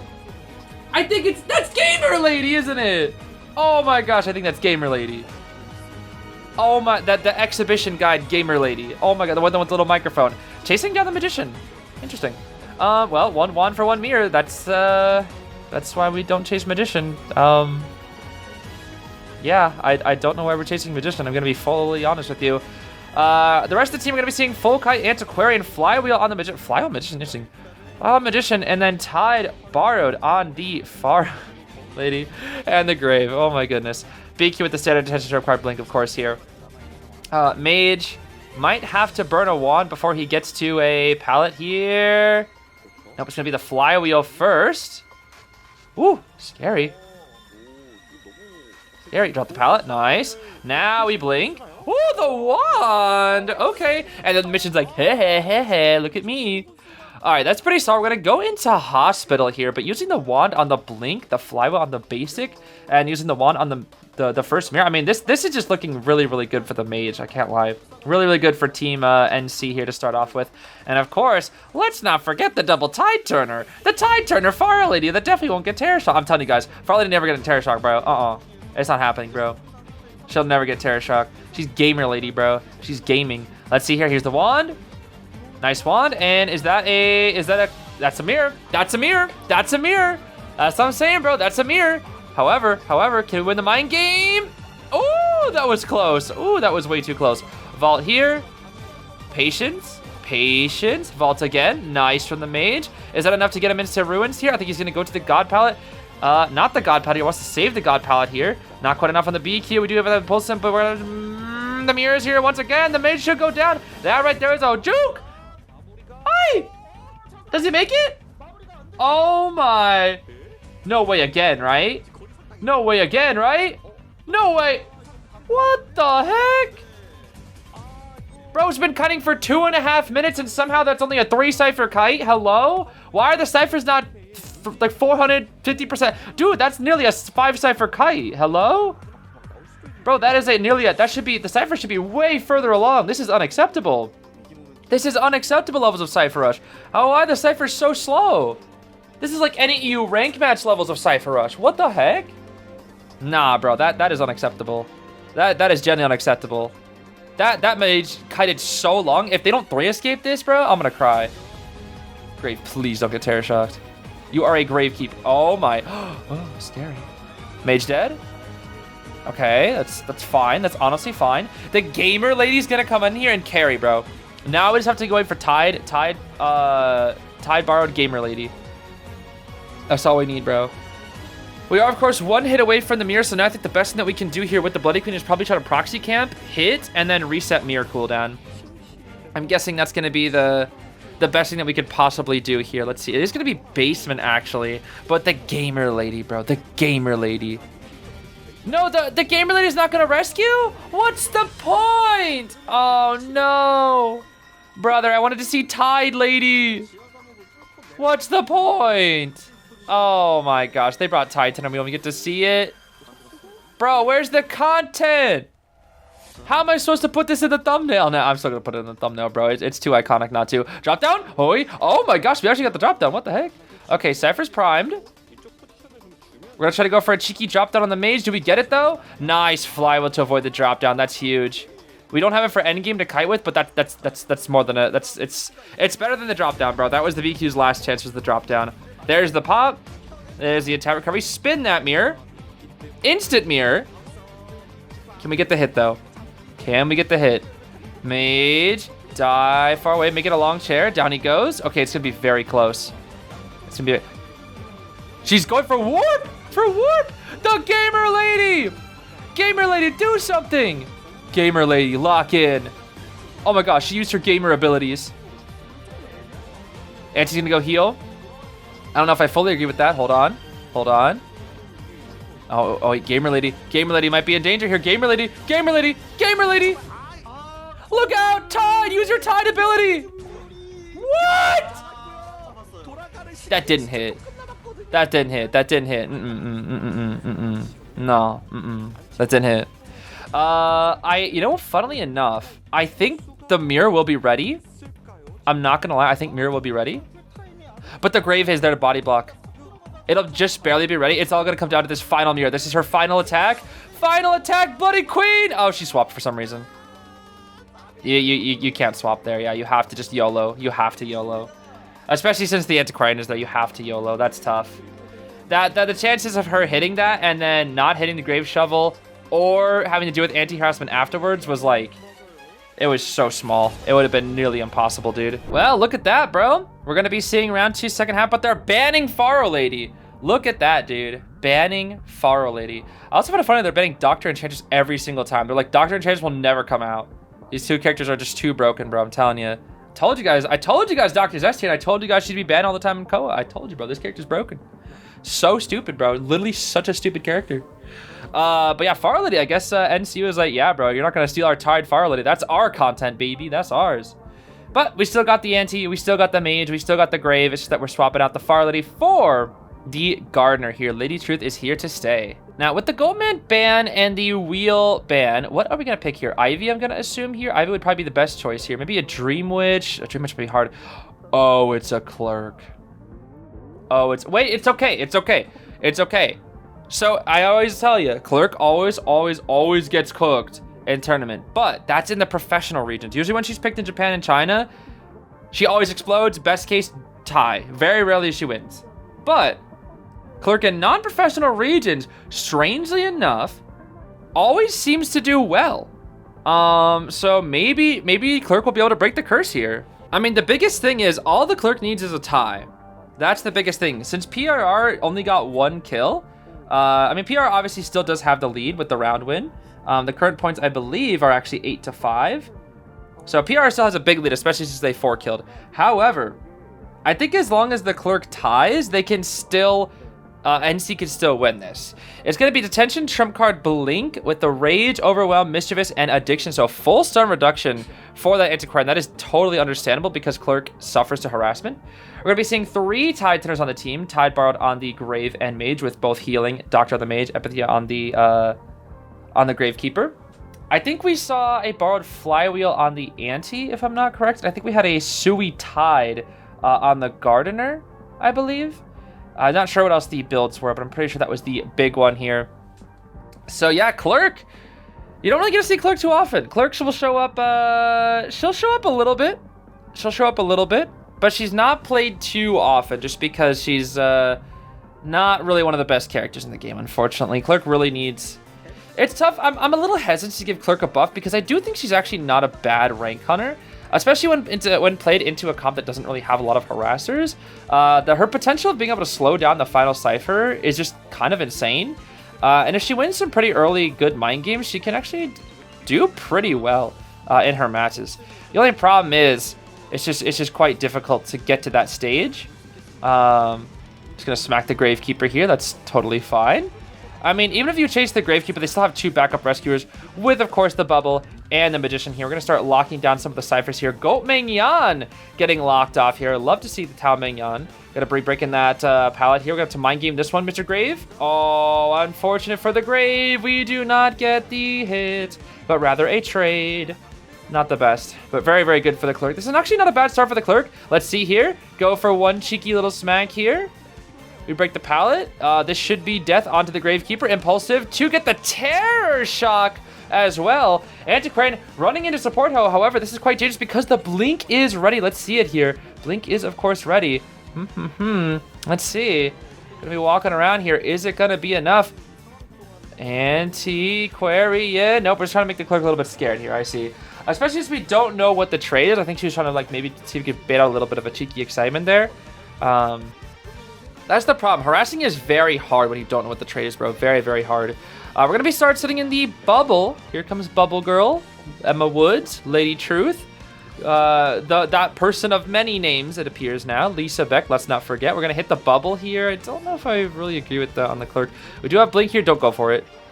Yeah, I'm sorry. Don't go for that in tournament. That's a rank strat, bro. Don't do that in tournament. I'm sorry. Like, tournament survivors are smart enough, bro. I'm sorry. That you can do in rank, and tourney, I would never. It's just, you just wasted your blink, essentially. That was just such a waste of a blink right there. So we do get the Grave Shovel gone here once again. 90, 90, 75 on the ciphers, and wow, okay. Yeah, Grave can't really do much here. Can't really do much here, to be fair. Mage is actually already in position here for the next rest. We're going to start healing up the Gardener as well. Right now, this is actually looking really good for the Clerk. I cannot lie. This is looking very, very good for the Clerk. I almost wonder if we are just going to see her win at this point. Not even just tie, but win. This is actually quite good. Like I was saying earlier, bro, in non-professional regions, Clerk actually doesn't seem to suffer as hard compared to the professionals. Okay, that's just a scam. That is just a straight-up scam. I don't know how that missed. That is 100% a scam. Locking down the Gardener here once again. 81% on the 3rd cipher. And let's have Soul chill here at least a little bit. All right. We are deadlit. What the heck? Oh, we're running to the ante. Okay. Let's see if Neri can do something here. Let's see if Neri can do something. We're probably gonna sit at this window. Sitting right here. Okay, Auntie. We see the flute spinning. Ooh, that's one. Just defend ourselves here a little bit. Flute jump. Ooh. Nice flywheel. Okay. But she can't come back over. That's the problem. She can't come back over. It was a good try. It was a good try. Auntie did her best. Auntie did her best. The clerk predicted it, though. She predicted it.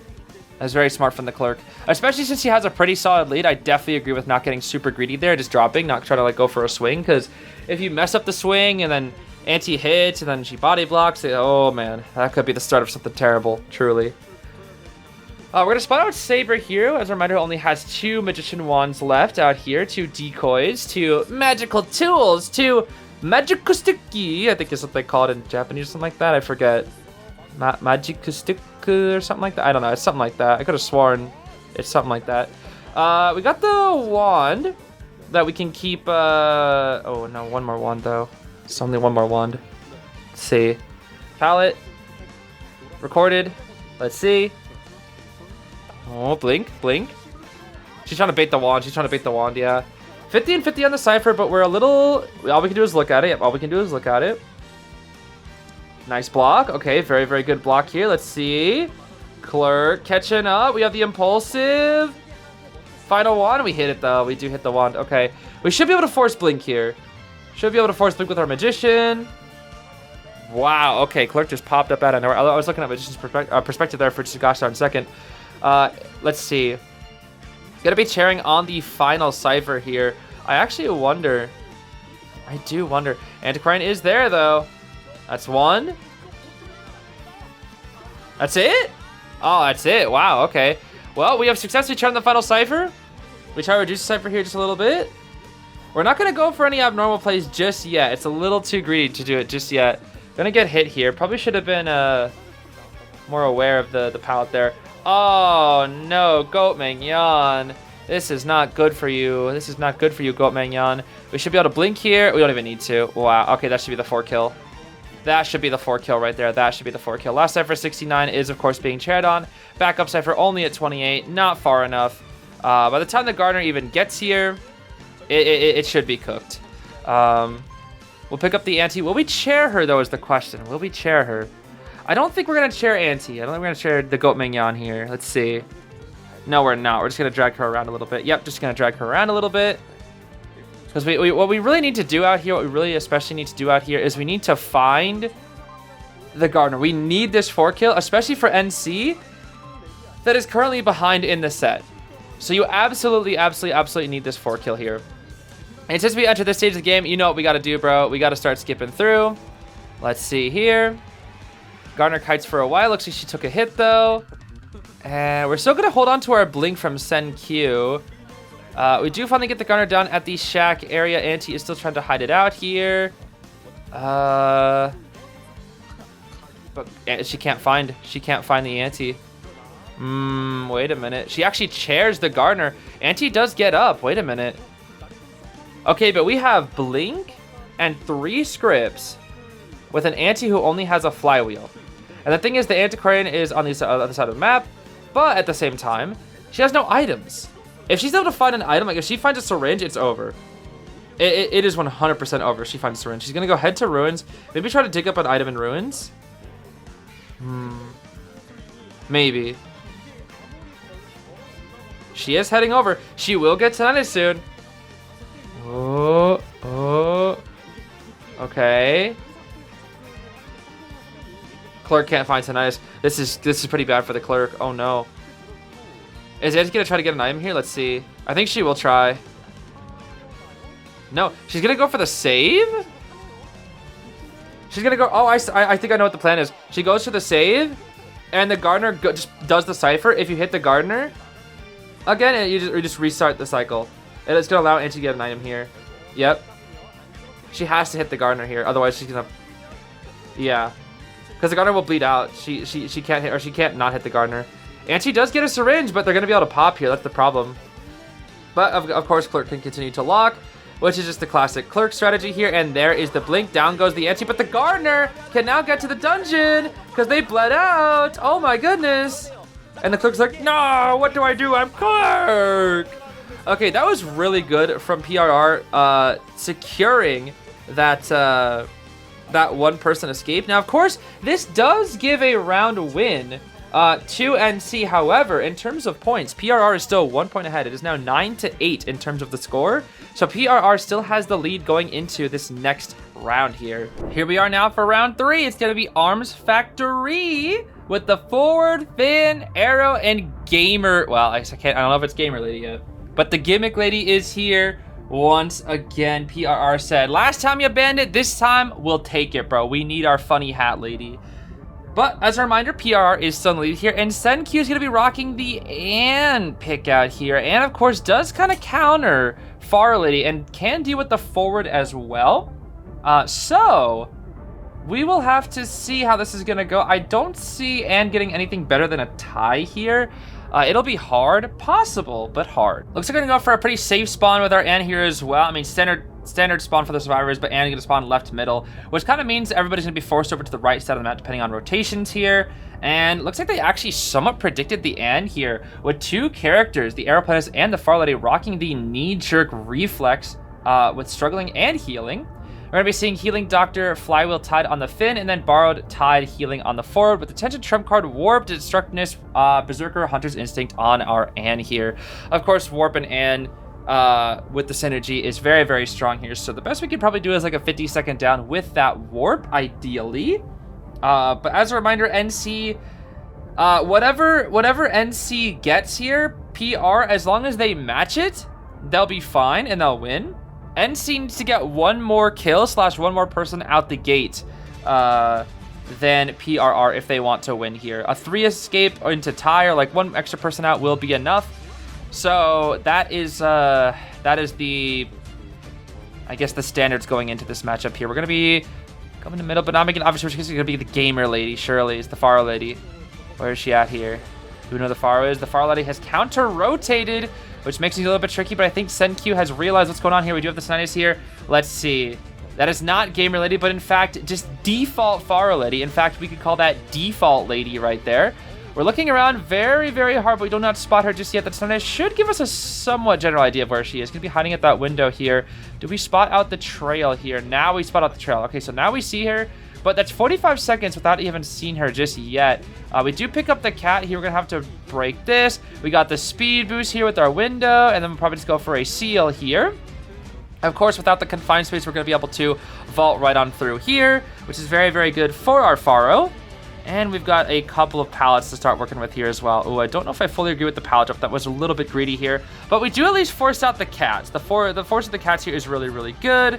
Now let's see here. We're gonna take a little while before our window vault here. Oh, but now we're invisible once again. Hold on. Now we're invisible. Oh, we split the cats early. Oh my Gamer. I meant Gimmick. I meant Default Lady. I meant Evelyn Mora. I meant Hat. I meant Invisible. I don't know any other names I can really say. You're a Griffin random. I don't know. All right, we're gonna try to use another wand here. Oh, wait, that actually kind of worked. Well, just a little bit. Oh, what? Okay. I mean, that's a good kite. I don't know why the ciphers are insanely slow though. 150 on the. Dang. I mean, I guess there was a little bit of rotation. Forward did have to move off. Forward cipher makes sense, but Soul, who's Soul? Aeroplanet should be done. I don't know why. All right, looks like SenQ is not gonna greed. I agree with this. Not gonna greed and take Faro Lady to the basement. I don't think they would have made it, especially since the Faro Lady, I'm pretty sure if I remember correctly, had struggle build as well, which would have made getting to basement very, very risky for SenQ here. Now let's see. Finn is gonna try to come on in here. We've got the flywheel. Just go for it. Just go for it. No, nice flywheel, baby. We do farm the Faro, unfortunately. We do actually farm our Faro Lady pal here. Not the best jump, a little bit. Try to be a little flashy there. We do see the forward's gonna try to come on in here next. 16% on the 4th cipher, and then our fire investigator pal can now go start up the 5th cipher. There we go. So final ciphers have begun. Forward is here. Now, will forward stand on chair? Will forward try to harass? Let's see here. We're gonna probably send out the cats just in case. Yep, send out the cats. All right, bring back those cats. We're very, very scared of that forward, bro. We are very scared of that forward. And putting them on the chair here is very smart as well, so that he can't stun on chair. Very, very smart. Very, very smart indeed here. Okay. That's pretty early, I'm not gonna lie. That's pretty early, but I think he wants to make sure there's no cats. He's like, all right, listen, we can guarantee a tie here.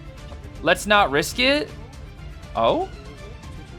I don't know why we sealed there. I'm gonna be honest, I think that was a misinput. I don't know why we... Huh?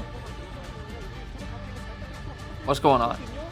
What's going on here? I don't know if I understand what's happening. The forward stun! That was really good, actually. We're gonna have to warp here. We have to warp here. We have to... Oh my gosh, that stun is so low. Oh, that was bad. That was bad. The cats are dead now. The cats are dead. Oh, this is not good for the end, bro. This is not good for the end. We have one last cat to make this work. One last cat. He might just stun her here. Let's see. He might try to stun.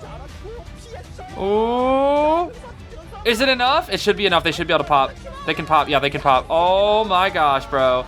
Oh my. Oi! Oh! Well, that's a jump scare and a half right there. That was scary, bro. Oh my goodness. Okay, well, chair. She can tie. She can tie. She can tie. She can tie. She can 100% tie. Forward's just gonna use the ball there. He is dead. He is 100% dead. He only has tied. Unless he goes for, I guess he has 60% ball. There is a chance, actually. Oh, he got catted. No, he's dead. Okay. That interrupted his ball, too. Look at that. Interrupted. You can see his ball and cooldown interrupted it. Okay. That's a little tough for the forward. But at least the M was able to secure a tie, which means the Stars don't have to at least go for a 4 escape, you know? All right, here we go. Last match of the day. Well, I think so. Yeah, last match of the day. There's no possibility that we can see overtime here. This is the last match of the day guaranteed. It is going to be Cheerleader, Cordy, Aeroplanist, and Baldy out here. A reminder, the current points are 11-10 in favor of PRR. Vuitton going to be going with the Granny here. Now, this is going to be very difficult to 3 escape. As a reminder, NC needs to 3 escape if they want to win. PR will need to tie at the very minimum. So, NC, it's going to be tough, especially since Granny right now. I guess this is a perfect example of what we're seeing right now in the current meta. If you guys remember previous tournaments, Anne was spammed all the time. She was the draw queen in the late rounds, bro. Everybody spammed Anne for the late rounds. However, she's kind of got power crept a lot, and a lot of the survivors can like more deal with her now. There are stronger rescuers, stronger kiters, harassers that can actually do stuff, and just in general, she's been played so much that people just know what to do against her now. So, because of that, Granny has now taken the place of Anne in her like meta spot. However, just in general, she's just a better Anne with the stuns and the chips and the big hitbox. Like, Granny is just such an interesting character because her abilities are also fundamentally simple. It's just like you can execute and make them flow all into each other very interestingly, and it feels like she's like the ultimate jack of all trades character, that she can kind of do everything, but she can't do anything particularly well. Like it's hard to kite her because she can just kind of open up walls, especially raw kiting Peddler is very difficult. Item's not the worst in the world as long as you have a decent matchup, but raw kiting Peddler is very hard. But it's not like she has anything like super crazy like Sangria in terms of like speed or anything like that. But let's see here. We're going to be seeing Attention Trap card blink on this Peddler with Rage, Berserker, Addiction, and Hunter's Instinct. We got a Borrowed Knee Jerk on the Cheater, Full Kite on the Charles, Flywheel tied on the Cordy, and then tied Borrowed on the Bald. Quite interesting that we see Flywheel tied. Or sorry, Full Kite on the Aeroplanist. You don't really ever see Full Kite Aeroplanist, honestly. I'm going to be honest with you. Usually Aeroplanist is played as a rescuer. And if he ever has Sui, it's usually a Tide Turner Knee Jerk or a Tide Turner Flywheel.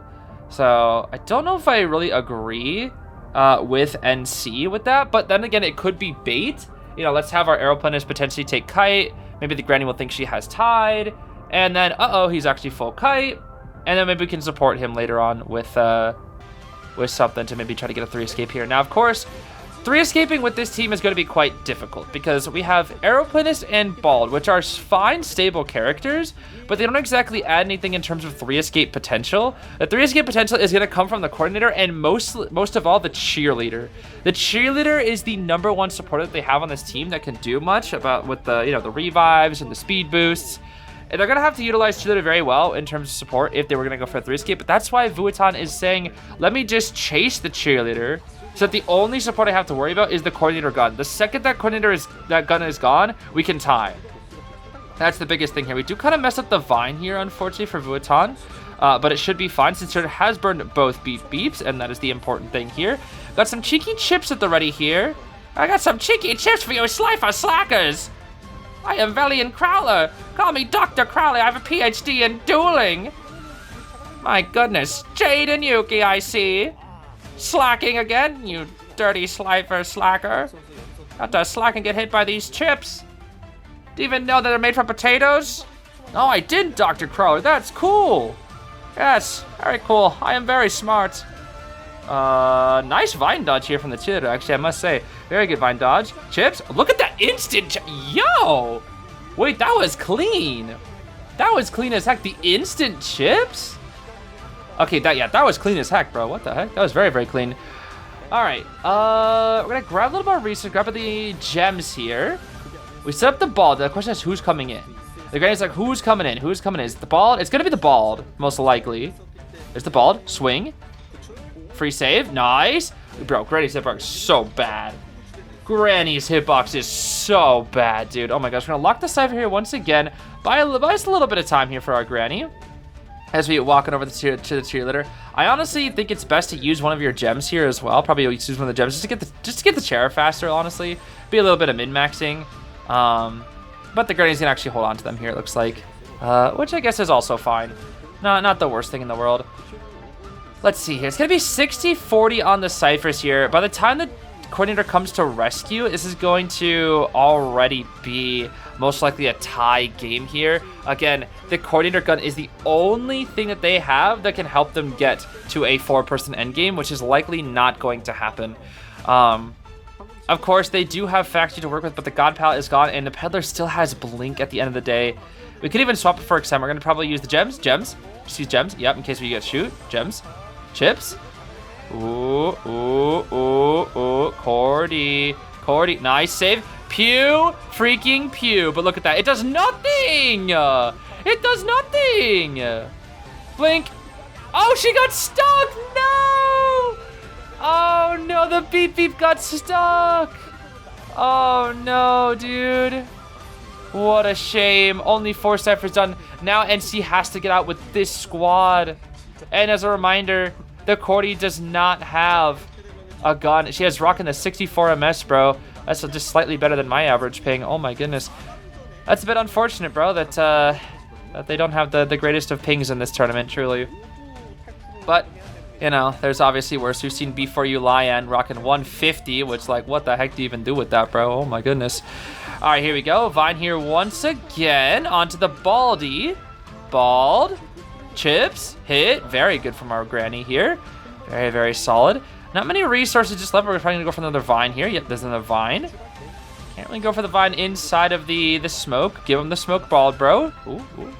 We're a little scared, I see. A little scared. Just gonna full-on run away here, it looks like. Yeah, just gonna full-on run away. I'm gonna try to hide it out here. Not really that good against someone who can open up doors, children. And down goes our Bald friend here. Final cipher is going to be 60. But as a reminder, 2 of these characters don't have borrowed. So if they stuff the save, it's over. The only saving grace right now for this team is that the Bald has borrowed, and she's currently chasing the Bald, and will probably try to tunnel the Bald. So as long as Cordy gets a half-decent rescue here, we should at least have a chance. It's a very low chance, but we have a chance. Let's see. Nice, Cordy. Hits the Bald. They pop. All right, here we go. We've reached the end game. We've got Vines. Here's the Cordy. The flywheel. Very nice. Is it enough, though? She dies. That's it. GG. That should be it. GG's. Actually, Bald has a thurible. Wait, what? We're greeting? Wait, why are we greeting so hard? PRR, you only need to tie. Hello? What? Hello? Hello?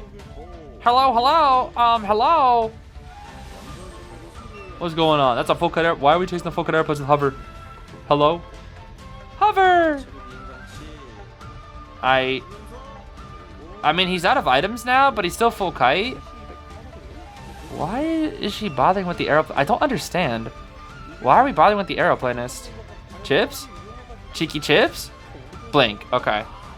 Yeah, that's GG's. Basement. Oh, the basement. Oh, bruh. Bruh, that's funny. Yeah, just go basement. Just go basement, bro. Just go basement. Just go basement. There. I had to walk all the way around thanks to the pallet. But with the basement, that is going to be the win for PRR. Very close match, though, I must say. Final points being 13-12. They won by a single point. If PRR did not get that 4 kill in round 1, this is going to be a completely different game. Looks like the logo is actually going to be a penguin instead of a cat, actually. Match Roosalt, baby. Match Roosalt. That is going to be our matches here for today. So, thank you, everybody, so much for watching. We're going to be continuing to watch South Korea all the way through, and then we will start Hong Kong, Macau, Taiwan very soon. And then this coming weekend, we'll continue with Japan and Southeast Asia as well. It's going to be a lot of fun to see all the regions coming out here in Call of the Abyss 9. But I'm going to get the heck out of here. I'll see you guys later. Thank you so much for watching. I hope you have a great rest of your day. Bye-bye.